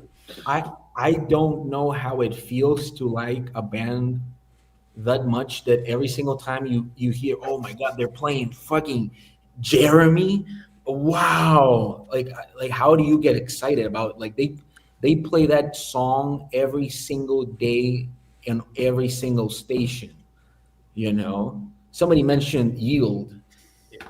I that's probably the only record that I could listen to from Pearl Jam because there's nice songs. They're not. He's not yelling. He's not doing the growling shit for all the songs. So it's a nice oasis to go to, but just thinking that somebody's going to recommend me go listen to 10. Oh my Lord, I don't want to live in this society. Yeah, but there's a lot of people out there who've never heard 10. So like, you know what I mean? Well, then let them go to their house and listen to shit. I don't want to go to a fucking Walmart and people are like, Jeremy, I don't want to hear that shit. Like, you gotta separate the art from the culture. Like you have to in this case because I get bombarded. I know, but that's culture. That like Pearl Jam is part of that the culture. So you're gonna hear it now when you're in the mall. See, I don't know. Be selling. It's just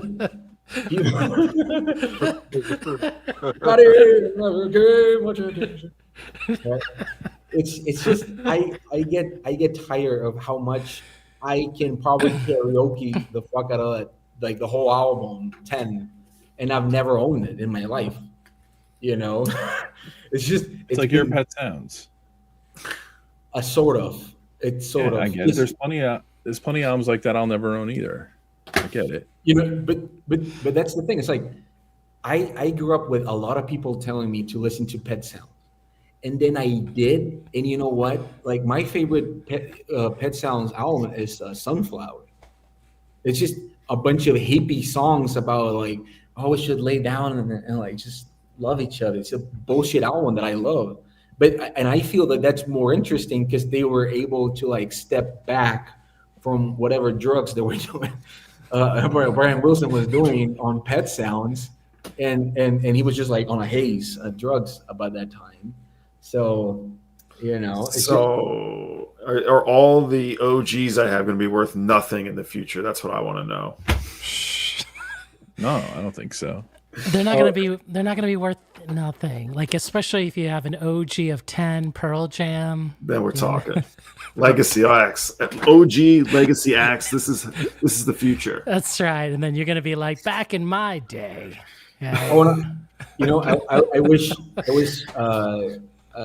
Dana was here.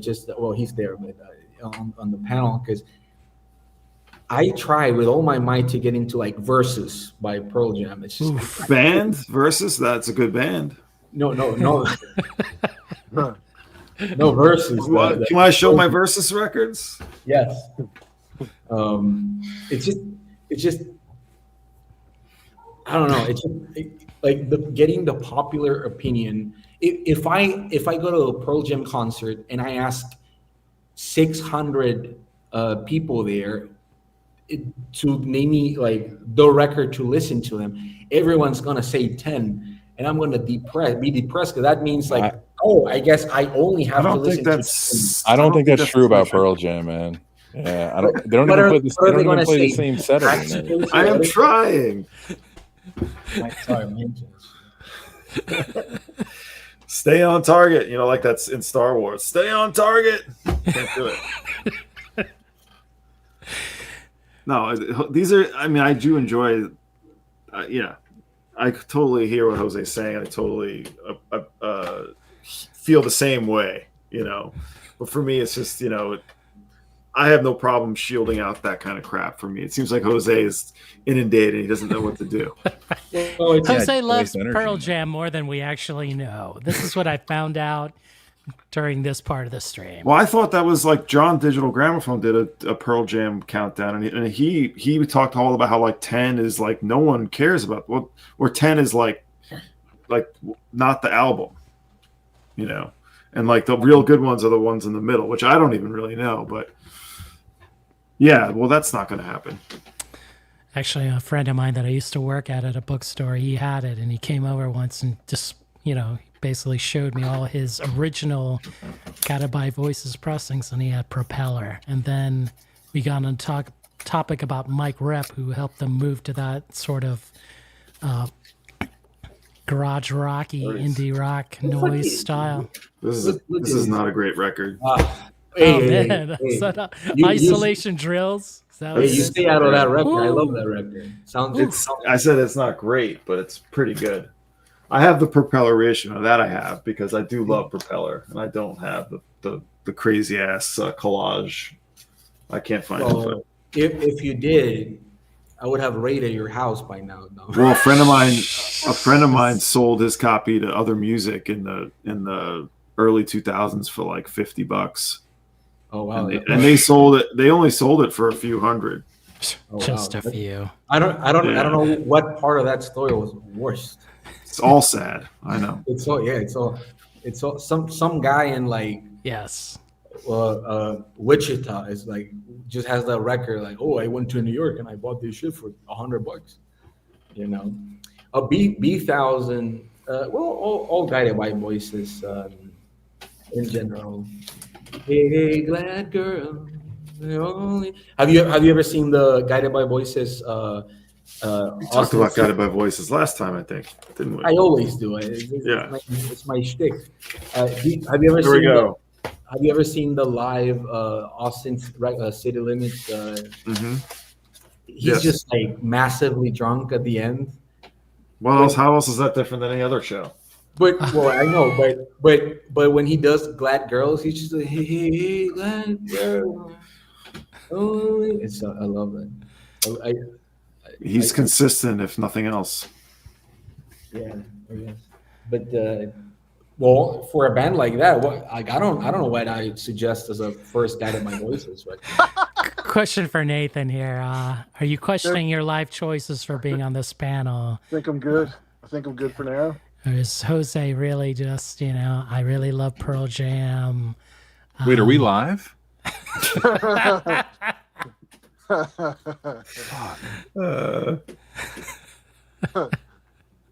I don't own any OG Pearl Jam, if anyone's asking. Sold that stuff long time ago. Because you overplayed it? It was just like... No, I just was never into them. Was just not. Did not enjoy them.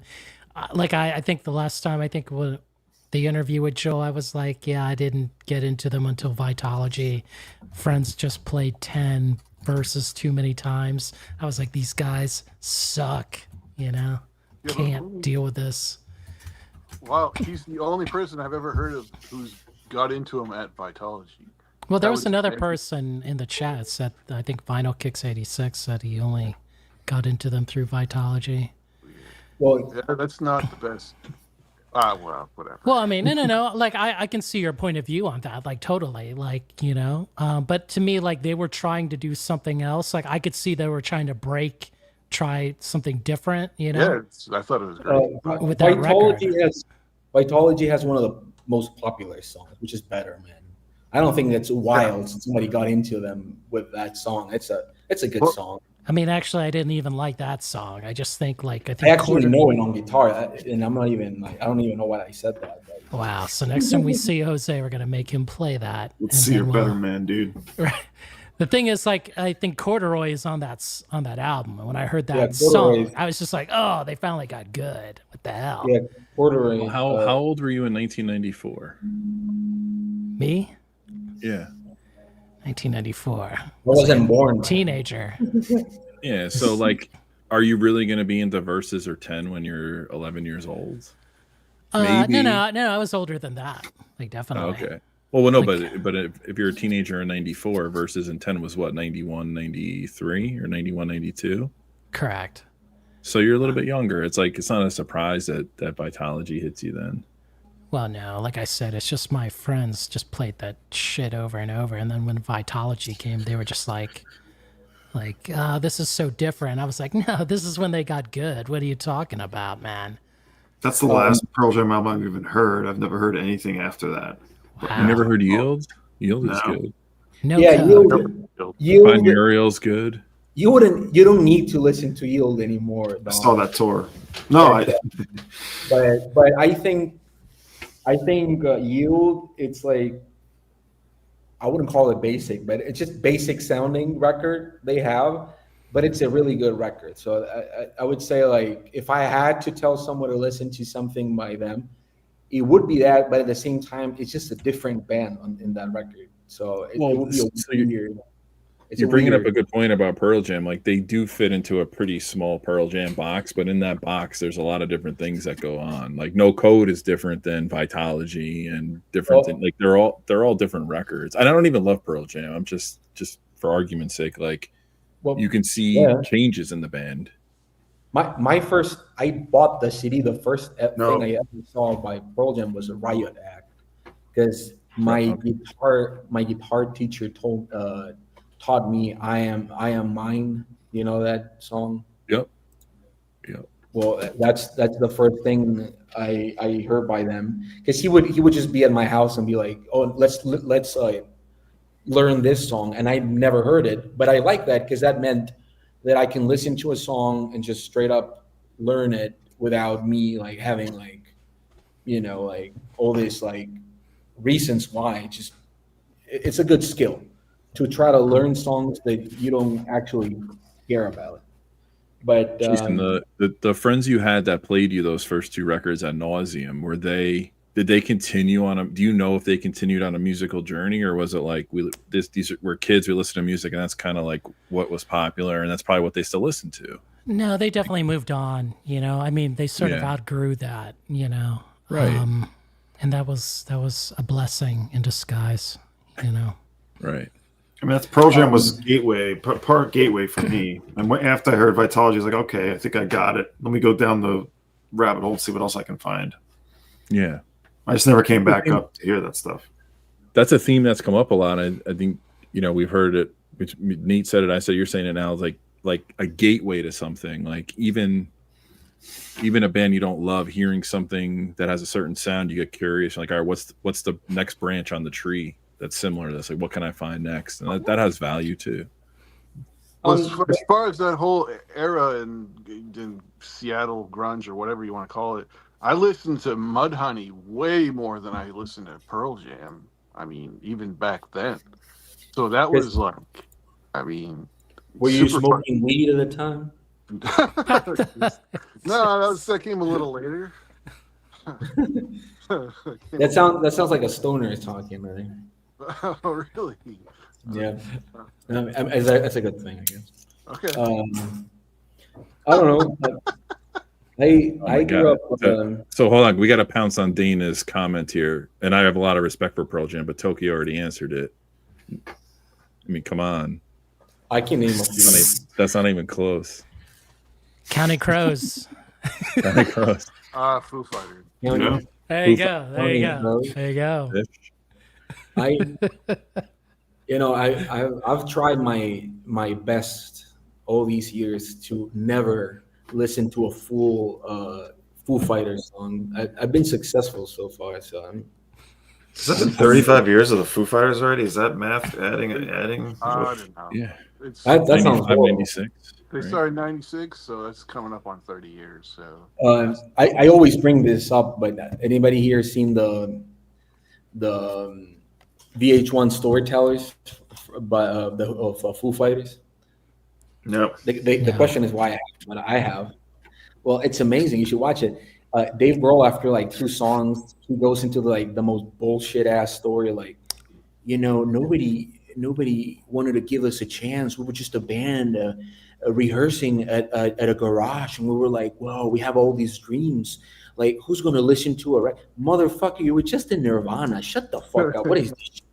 He's like, oh no, nobody wants to hear about us. It's like, shut the fuck up. Like, you had a huge momentum, and everybody wanted to release. I mean, Novoselic didn't really do much after Nirvana. Just did a couple of things. He went into politics. Yeah, he tried to went do politics. He went way left, and then he went way right. And then He's a pilot too, isn't he? A pilot? Yes. I don't love the Foo Fighters, but it's not easy to sell at Wembley stadiums for 3 nights. Flaming Lips. Flaming Lips. That's a good time. There you go. Did they really sustain though? Flaming Lips? No, but for a good time, a good chunk of time, I would say. Yeah. And they released a late period classic, Embryonic, but then they've also that is a great album. They've also released some bullshit since then. So yeah, Stereo Lab is really good. Yo la tengo is, I'm a huge Yo La Tengo. Here's one I keep the reissues, and I go with reissues over. I love these. I love these triple LPs. They sound amazing. Just because of the extra tracks? Well, I don't even care about the extra tracks. I haven't compared them though, Jason, but these sounded great just for what they are. So, and I always had all Stereo Lab on CD. So when all this shit was coming out, I was just snapping this stuff up. Actually, the reissue campaign. I'm talking about 90s band that has sustained and arguably have never really fallen off. Wilco. That's true. Not fallen off, no. They've had a few sort of missteps, but Yo La Tengo would be the big Yo La Tengo thumbs up for me. Yeah. Yes. You know what? My thing with Flaming Lips have a few. Like, there's another. Do you like The Terror, Jose? Do you like that one? Yeah. I have all Yo La Tengo records. No, The Terror. The Terror. The Terror. Yeah. What do you have? Show me. Well, I don't have. I sold a lot of my Flaming Lips records, actually. I think that's the rumor, right? What are they going to do? Is it going to be Yoshimi? It's going to be Yoshimi, of course. Yeah. Oh no, please. That makes sense. I'm not a big Yoshimi guy. You didn't have the 4 CD Yoshimi. You got to play on 4 different stereos. No, that's Zurika. Oh, that's Zurika. That's right. No, I sold a lot of my Flaming Lips. Like, speaking of one I might not ever need to play again, I don't think I need to hear this again, and I love it. But what's your favorite Flaming Lips record? This is an incredible one. Oh yeah, The Frog. The Frog. Yeah, the song. There's a song called "The Fraud." Oh, on here, yeah. I can't remember the song titles. The video is just they drew like a fraud. I don't know. It's nice. Yeah, we should show. Oh no, that's Folk Implosion. I think we're reaching on the longevity of the Flaming Lips. I'm just throwing that out there. Yes, yes, I would say so. But they did have a good run. The last record is good. I don't know if you listened to it, Dom, but it's actually good. I have a smattering of Oof. Wow, that one. Yeah. Have you ever listened to Have you ever listened to the song before Wayne joined in? Yeah, I have that. This you could probably get for $10. I don't think anyone cared about it, but they really tried to do something pretty daring, actually, and it's pretty intense record, actually. This is from what, 2012 or something like that. Yeah, it's after. I forget where it comes, but it's after Heavy Fun. I sold Heady Fwens. I sold all that stuff. Their band, I've just picked the ones I really like, but I would say like just pulled out a bunch of maybe you just got bored by them, but I don't think like their last two records are good. I don't with Miley Cyrus. Well, I don't mind that, to be honest. I don't mind that. Okay, I didn't actually hear it, to be honest. I just didn't have interest. It's when we talk about longevity and not falling off. Like, I actually think Yo La Tengo is more reputable than Flaming Lips. Like, nobody's clamoring and going nuts critically when a new Flaming Lips record comes out. Their tour isn't selling out. It's not like Yo La Tengo, maybe because they're playing smaller. Well, that's not different. Technically, that's not true because since like the pandemic, Flaming Lips live shows were back at like being sold out. Because remember all the pandemic shows they did? Yeah, but that was I'm being technical. External circumstances, right? You know. Yes. But they also released one of their best records. Their last record is one of their best records they ever made. I have that. All my Yo La Tengo records. They're not selling out for sure, because every time my friends want to go, there's always tickets available for a Flaming Lips show. Like, and I'm not knocking them for it. I'm just they're still not a fun show to go to. Yeah. Look, it's like as much as I like King Gizzard, it's the last few records have been like not my favorite, you know. So, but I try to not dismiss it just because of that, you know. It's like painful, I enjoy when artists do more than one genre. They have multiple things, you know, like Beck, like my always musical crush, Ween. It's just I like when they do that. I actually like a few of the latest Dinosaur Jr. records. They're kind of making the same record, though, you know. Yes, it's just skater rock, but I think it's good. You know, this is a good side project. Flaming Lips, Electric Worms. I have it.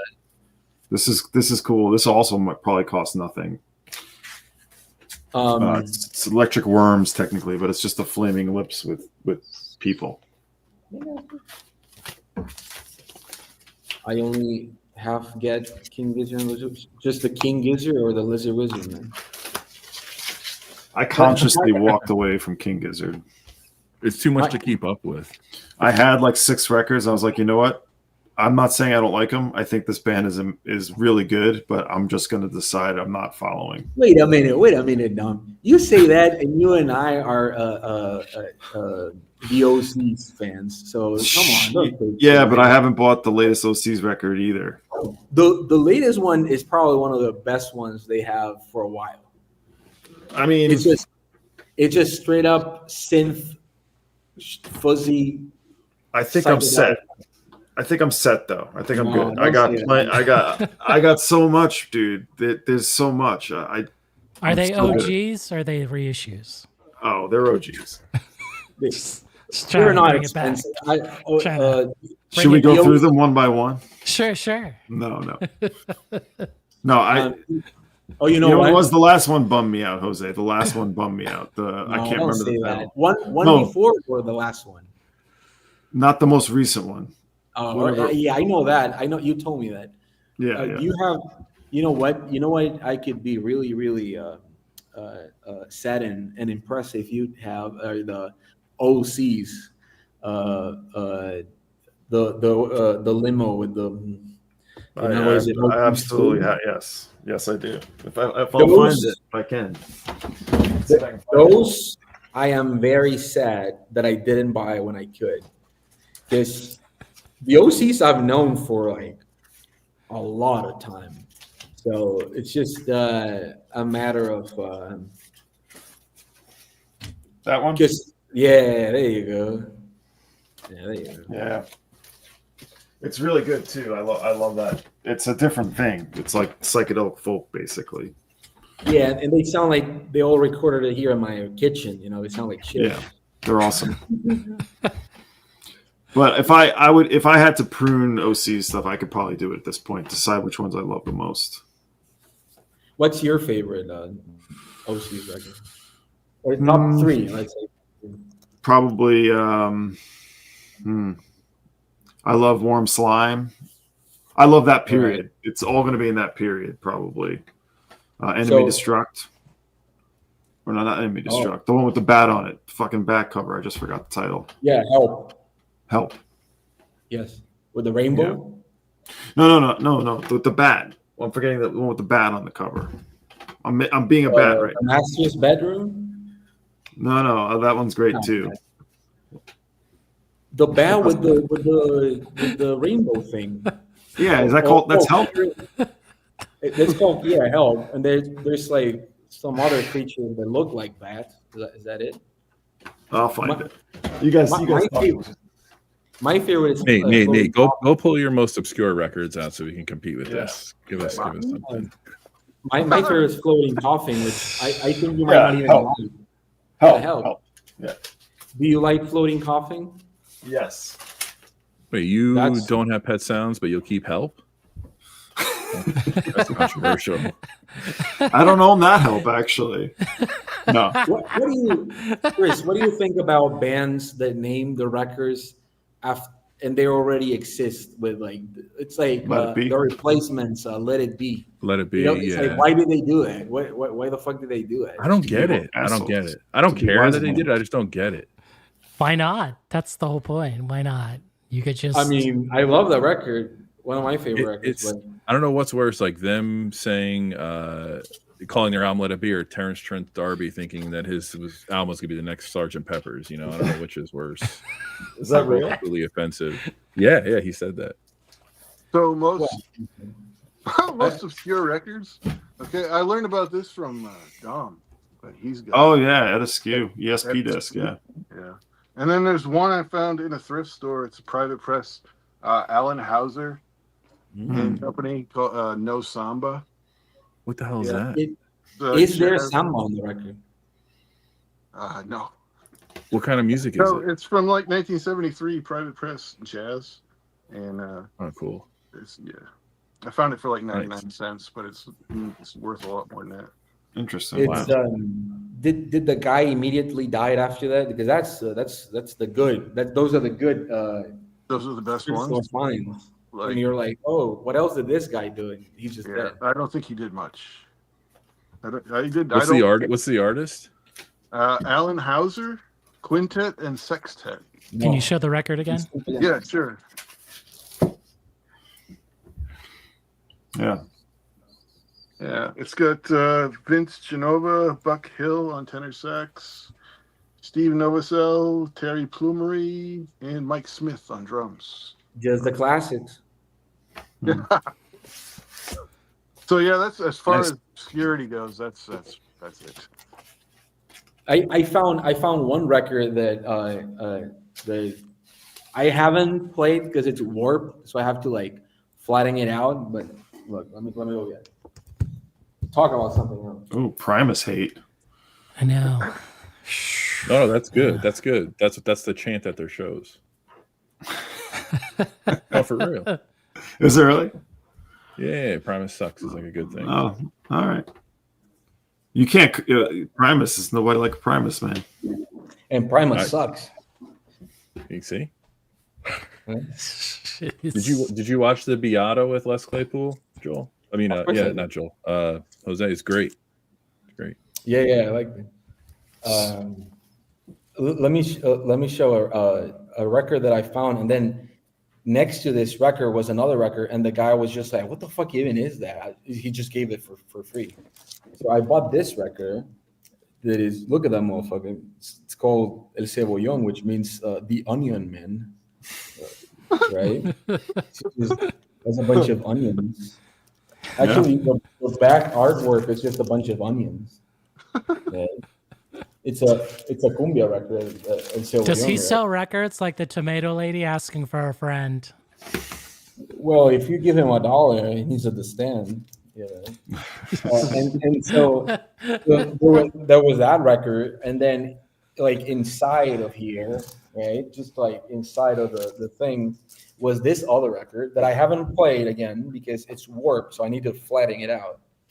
But it looked like it looked like a Muslim goss. Yeah, it does. Right, so it looks pretty. That looks very What's that all about? I don't know because I haven't played it because it's a little warped. Well, I don't mean it's warped like I'm a bitch. I'm not gonna play this because it's warped. Let me show the warp. Uh-oh. You have a file in your head? Oh, that's gonna play. That's gonna play. That's destroyed. That's an amazing warp right there.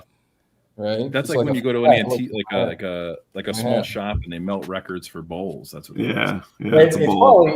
It's probably fire because look at this label. It's just like somebody made it in like. It looks like it'd be awesome. You should play like some of it anyway. I have. I don't get a lot of rare records, as you guys know, but I want to show a couple. Sure. Please. Are they original pressings? Are they originals? Yeah. One's an early pressing, like hold on. Are they OGs? Is that an OG? Super rare. Hold on. Wait a minute. Super rare. Oh my gosh. Wait. It looks like a 70s reissue. Super rare. Oh no. That was the last copy. Probably the rarest version of them all. Super rare. My gosh. That's logs in the fire, right? Yeah. Jose's wincing. Just wanted to show those. I don't, You know, Chris, whenever your daughter says, "Dad, can I have $1?" and you tell her no, I want you to think of those fucking kind of blue records. I never say no when she asks me for $1. Or when she wants to have my record. You like start sweating like I need to get another kind of blue. I've actually had that exact conversation. Like my son's like, "Do you got $5?" I'm like, "No, I have nothing. I'm broke." Son, I'm buying an OG copy of Kind of Blue. Get the fuck out of here. I open up my wallet and it's like your wallet is compromised the minute you start going online. Nothing. My credit cards look sad. In 40 years, when your kids rediscover your videos, when you're in the vinyl community videos, they're like, "My dad always told me he didn't have cash, but this motherfucker always had these records." Now I see why. So there goes my inheritance. Shitty dad. No. It's just they got tons of money here. They just have to get into whatever the hell. The first thing they're gonna sell is that my Pink Floyd's. No, it's that what's the record Stunty and I help you find? No, don't even say it. Don't say it. That's the first shit that's going out of the window, dog. It's like you're gonna be like in your deathbed, and they're like, "Dad, like we immediately knew what the fuck." No, I'm gonna be holding it like, no, it's buried with me. Like, Dad, you're like senile now. We gotta sell that shit. No, and, I need it in the grave. I need it in the grave. This comment here.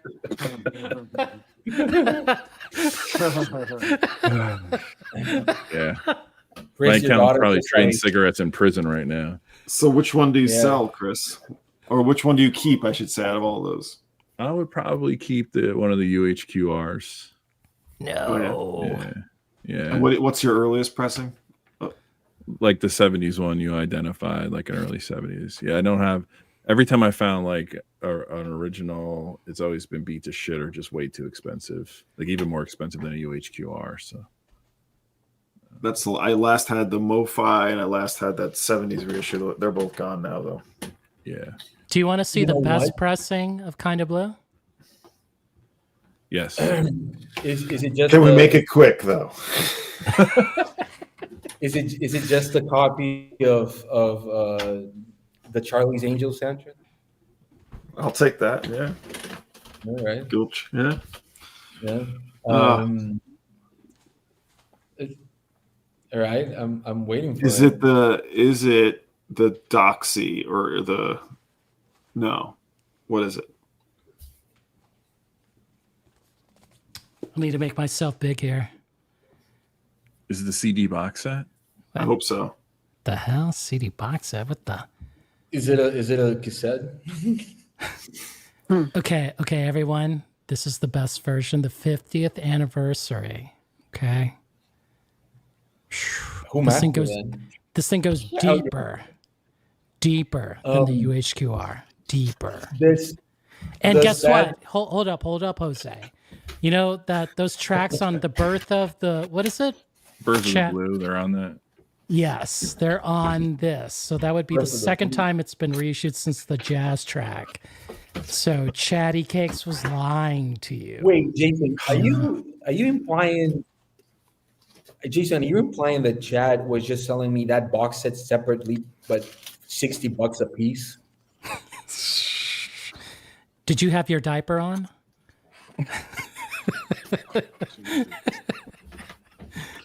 You know, my diaper's like never been worn with Chad's announcements.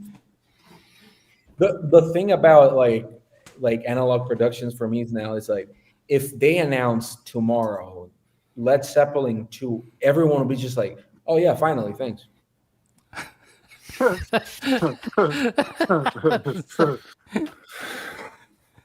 No one's I would gonna be not like, no one would be like, my God, honey, get me some new pants, a boxer. I just shat the whole office up. Like, I can't believe it. Nobody's doing that shit, man.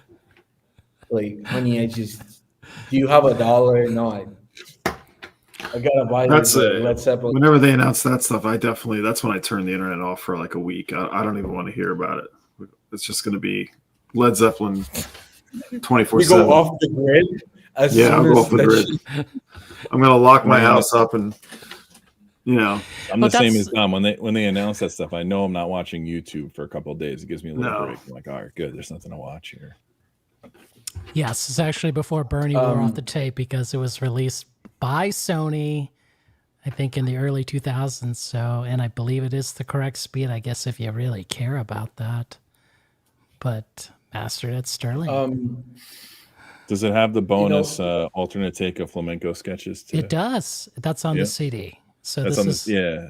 so So this those is tracks like- were released on CDs too from that. right. It's yeah. the LP3 CD set. Yep, things Yep. fantastic. I don't think I'm being an asshole when I say that the What? best bitches. Let me finish the sentence. The best Bitches Brew tracks are the Bitches Brew track B-sides on that CD that they released then on Record Store Day. I'm not being a bitch about it. You are being a bitch about it. I'm just saying facts. it's all just an What do you extension. It's all good to me, but But do you like the? Have you heard the B-sides? yeah, They released in Mhm. vinyl. And they're pretty yeah. good. I sold it. I Yeah, sold the whatever it was, the extra bitches or whatever they called it. Extra bitches. Mo Bitches Blues. Just honey, I need some. Honey, your credit card says extra bitches. I sold all my extra Yes. bitches. Sorry, it's okay.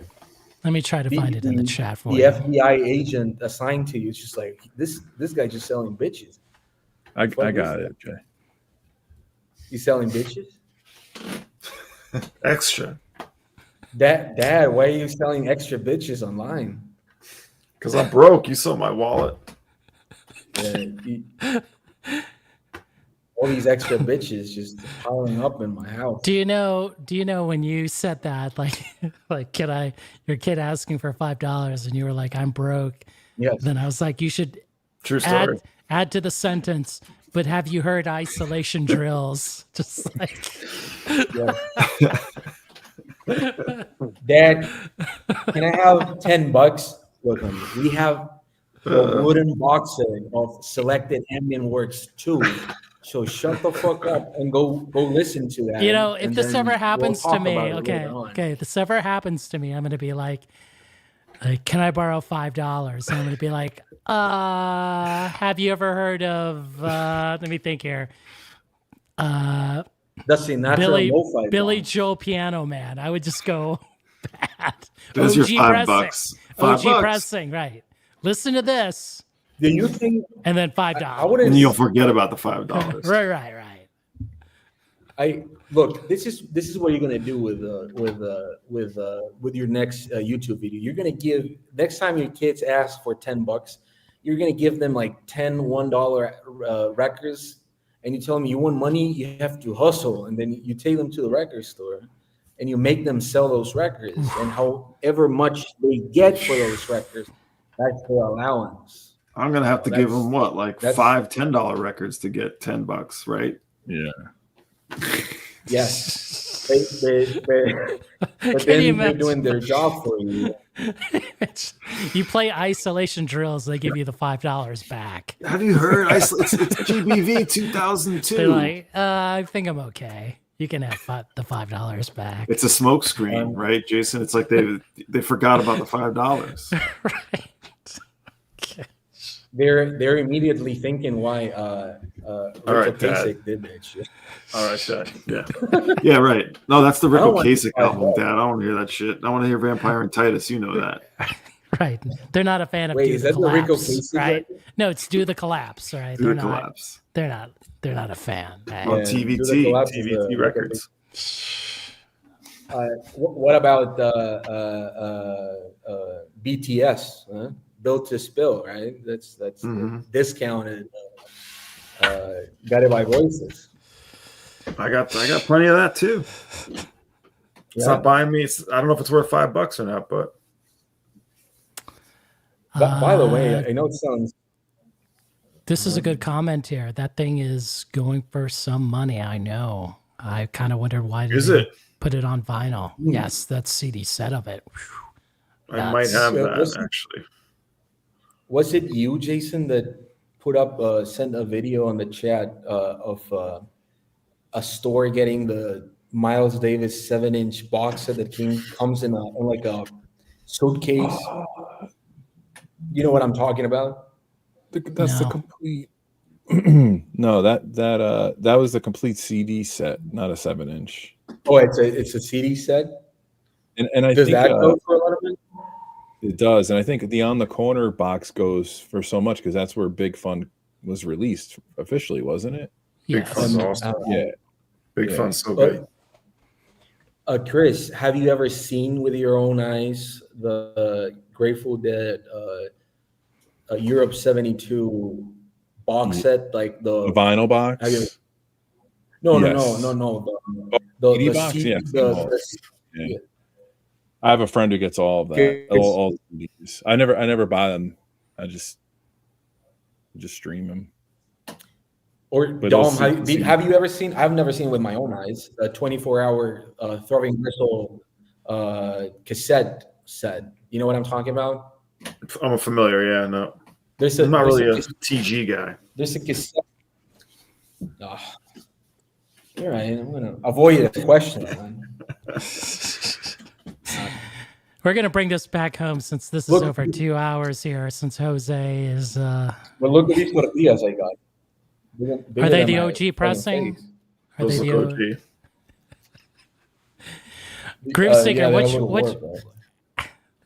You just put that on top of the record, and then the record will de-warp. Yeah, right. Groove Seeker, is there any question? Or we not go through the outline? Anything? I mean, I'm scared to bring this one up, but No, do it. Just do it. There we I go. don't think we hit any of that. Yes. I think the last question was, why does the VC go nuts over reissues? What's all the hype about? That was really the one thing we didn't tackle. You don't want to add the other sentence to that one. Just Oh, keep and it. why is Groove Seeker a reissue whore? Which we can get into. Okay, there we go. Let me actually put this question. Let me try to get one here. Edit this. Why doesn't the VC go nuts? Why does? Oh, why does? Really? Yeah. Or doesn't. It's up to you. There's some people in the chat just asking for corn tortillas, but they're way over there, so I'm not gonna even show them. Maybe we should do a poll on this, yeah? Let's just do the On poll, tortillas? yeah? Get Yes. Up With It is awesome. Get Up With It's great. Yeah. I don't think it's a bad thing. Going back to our discussion, like if someone came to you and said, like, I need a Miles record, you would really have to question them before you pulled one of those 4 or 5 out from that period. Well, I think Oh, yeah. Jose would show the Onion Man record instead. No, you know what? I would if somebody asked me the Onion Man, right? If somebody asked me for a Miles Davis record, you know what my honest answer would be? Dark Magus? Someday my prince will come. No, someday my prince will come. It's a very sensitive one. ESP is another That's a one. beautiful. 7 Steps. Actually, if somebody asked, if somebody that doesn't fuck with the weird vibe of free jazz asks me for a John Coltrane record, I would actually say Kimbo. all my favorite things. You would? Yeah, because think about it. It's not a modal record. It's not an out there record.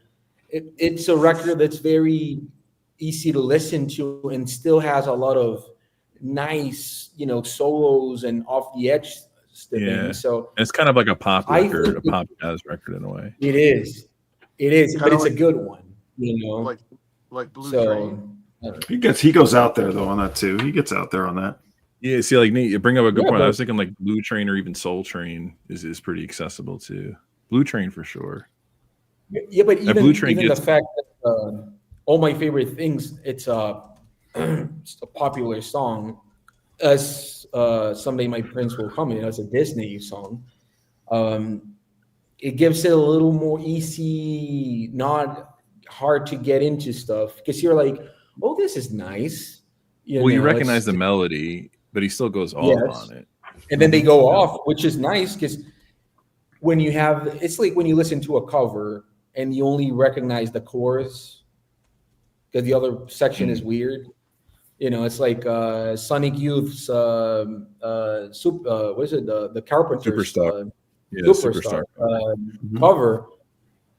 The first part, somebody's not into Sonic Youth, which is gonna be weird, and then the chorus is just almost straight up. That you can that could be like a good entry for people. So I don't know. The thing I like about Blue Train though is Blue Train. It's pretty definitive in that period. It's like there really doesn't sound like anything else he did, and it's got other players on it that are extremely accessible. Like Lee Morgan's on that record. I can kind of gateway you into a lot of other jazz artists. So I think I would go with Blue Train maybe. I think that's a good pick, Nate. Look how many onions though. Is that the Tomatoes Ladies like side project? That's her boyfriend. It's her boyfriend. By the way, can I ask a question about the English language in general? Why are purple onions called red onions in English?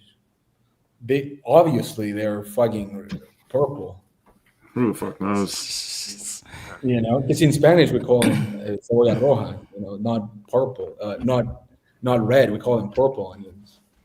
We have started the poll here to answer the final question here. There's 69, 70 people watching. What is that? Wow.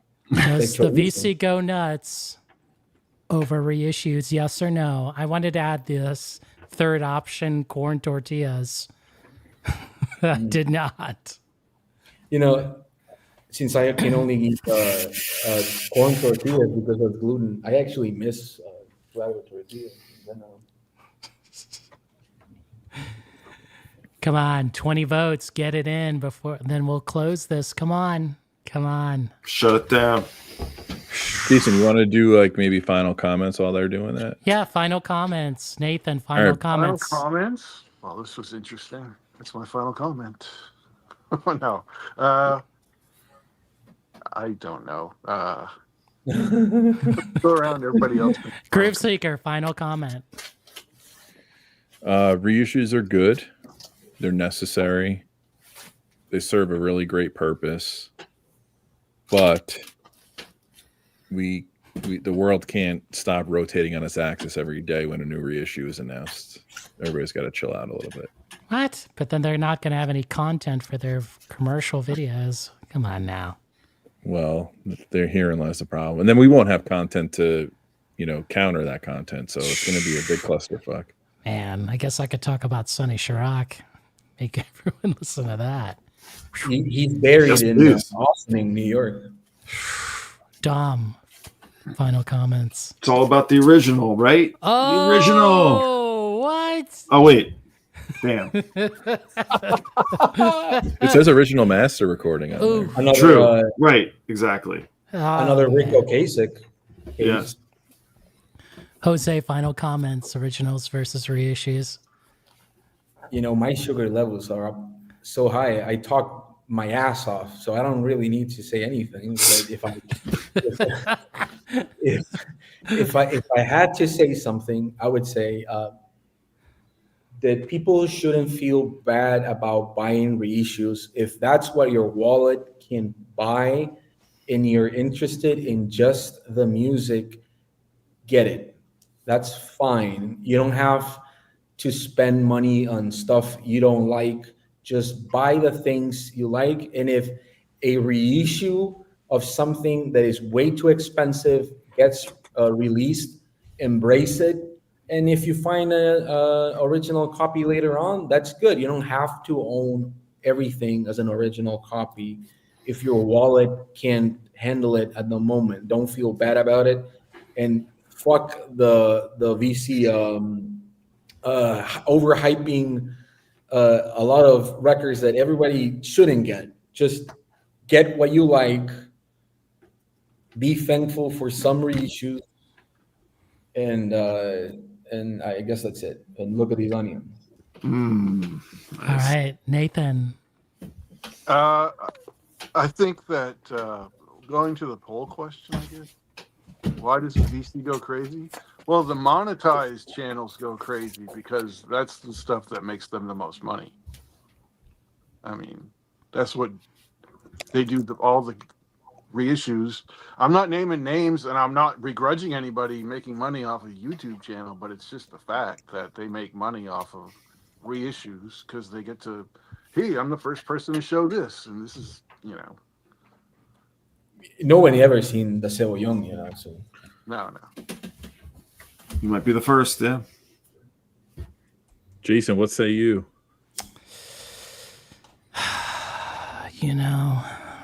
Records are a tricky thing. Right? If you have OG-itis, there's probably no cure for that. Okay? I know that you will say you won't spend the money, but as Dom knows, if the OG-itis is on you, right? Its eye is on you, you might cave in, right? You do some bad things. Yes. But, sometimes the reissue is something, that could tide you over, right? When I was watching Tim's video, Tim University Vinyl, that he had a video, I think it was like 3 or 4 years ago about your reissues versus the OGs, and you didn't want to use the term settle, right? And I was like thinking about what you said, Tim, like you're settling for this reissue instead of getting the OG. It's like you were settling for a Russian bride, right? Instead of the real deal, right? That's what I thought about. But there's not going to be reissue shaming, right? You're going to do what you do. And this is what I've always said when I've joined the VC, I think 4 years ago. 3. Oh my gosh. Like I've become Joe Biden. There is no reissue shaming. You are going to, I agree with Jose, you're going to buy what you like. And when you can afford. And one that you can afford. But the thing I want to say is like, it's a vinyl community, so make friends. If anyone's ever want to listen to an original Vashti Bunyan, or what's the other record, Margot Guerin, you know I have these. Or that's that's OG-itis fodder for me. And then you want to go listen to Zombies, Odyssey, Oracle, and Mono, right? These bad boys. You just contact me. You can come over, you know. Of course, my bodyguard will, you know, do the metal scan, right? Just in case, you know, before you enter the layer. And we'll listen to these records together. So that's the whole thing I got to say. There's no need for you to get these expensive things. Make some friends who's got these records. Go to your house. That's right. We'll party it up. As Jose knows, like, you know, we could have listened to Let It Be Naked, but I said no. So I'm sorry. You did. I also, I don't know why I wanted that. For a very brief period of time, I wanted to buy the record. Now, I don't know if I would ever listen to it, you know. But let's highlight this beautiful comment that reads like Victorian era poetry. It says, how about you fucking need the OG? And you should feel bad about how you can't afford it. Fuck you. Can you read that in a different voice? No, this is the voice that God. That's what it all comes down to in the end. Yeah. I can read it in Spanish, maybe, but I can't. You can't really. Go ahead in Spanish. Do it. Necesitas el original y te debes de sentir mal. Come mierda. There you go. But I think, in general, you should not feel bad that you can't afford stuff. But also, if you see the new reissue, it's $35, $45, and the one you want, the original one, is $3 at your local store. Go to your local store, say hi to the smelly guy in the counter. Just, you know, just say hi. He's not gonna bite you, maybe. And then buy the record. You know, don't feel ashamed just because you want the Doobie Brothers for whatever reason. So what Jose said, if the seller is talking about Doobie Brothers, isolation drills, don't listen to that advice. Yeah, don't buy Propeller from Guided by Voices original pricing. Leave that to me. When one day I have $3,000 just to give away at some point, you know. So don't buy that. Just give it to me. I guess that's what I'm saying. It's just fuck your 401k and give it to me. You know? Just that's what I need. Who cares? Just a record. Just give it. It's just plastic. It's just plain dirty plastic. That's not the American way. The American way is giving it to those in need, like me. On this note, thank you. I want to thank Nathan for coming on for the first time. Thanks for having me, guys. Thanks, Nate. Jose, Enjoyable. Groove Seeker, Dom. Thank you as always, Jason. Thank everyone in the panel and the chat here. And we'll leave you with the Onion Man, right? Let's do it. Can you show it bigger, Jose? Come on now. All right, there you go. Good cumbia record. All right. Thank you, everybody. We'll see you next time. Peace. Peace.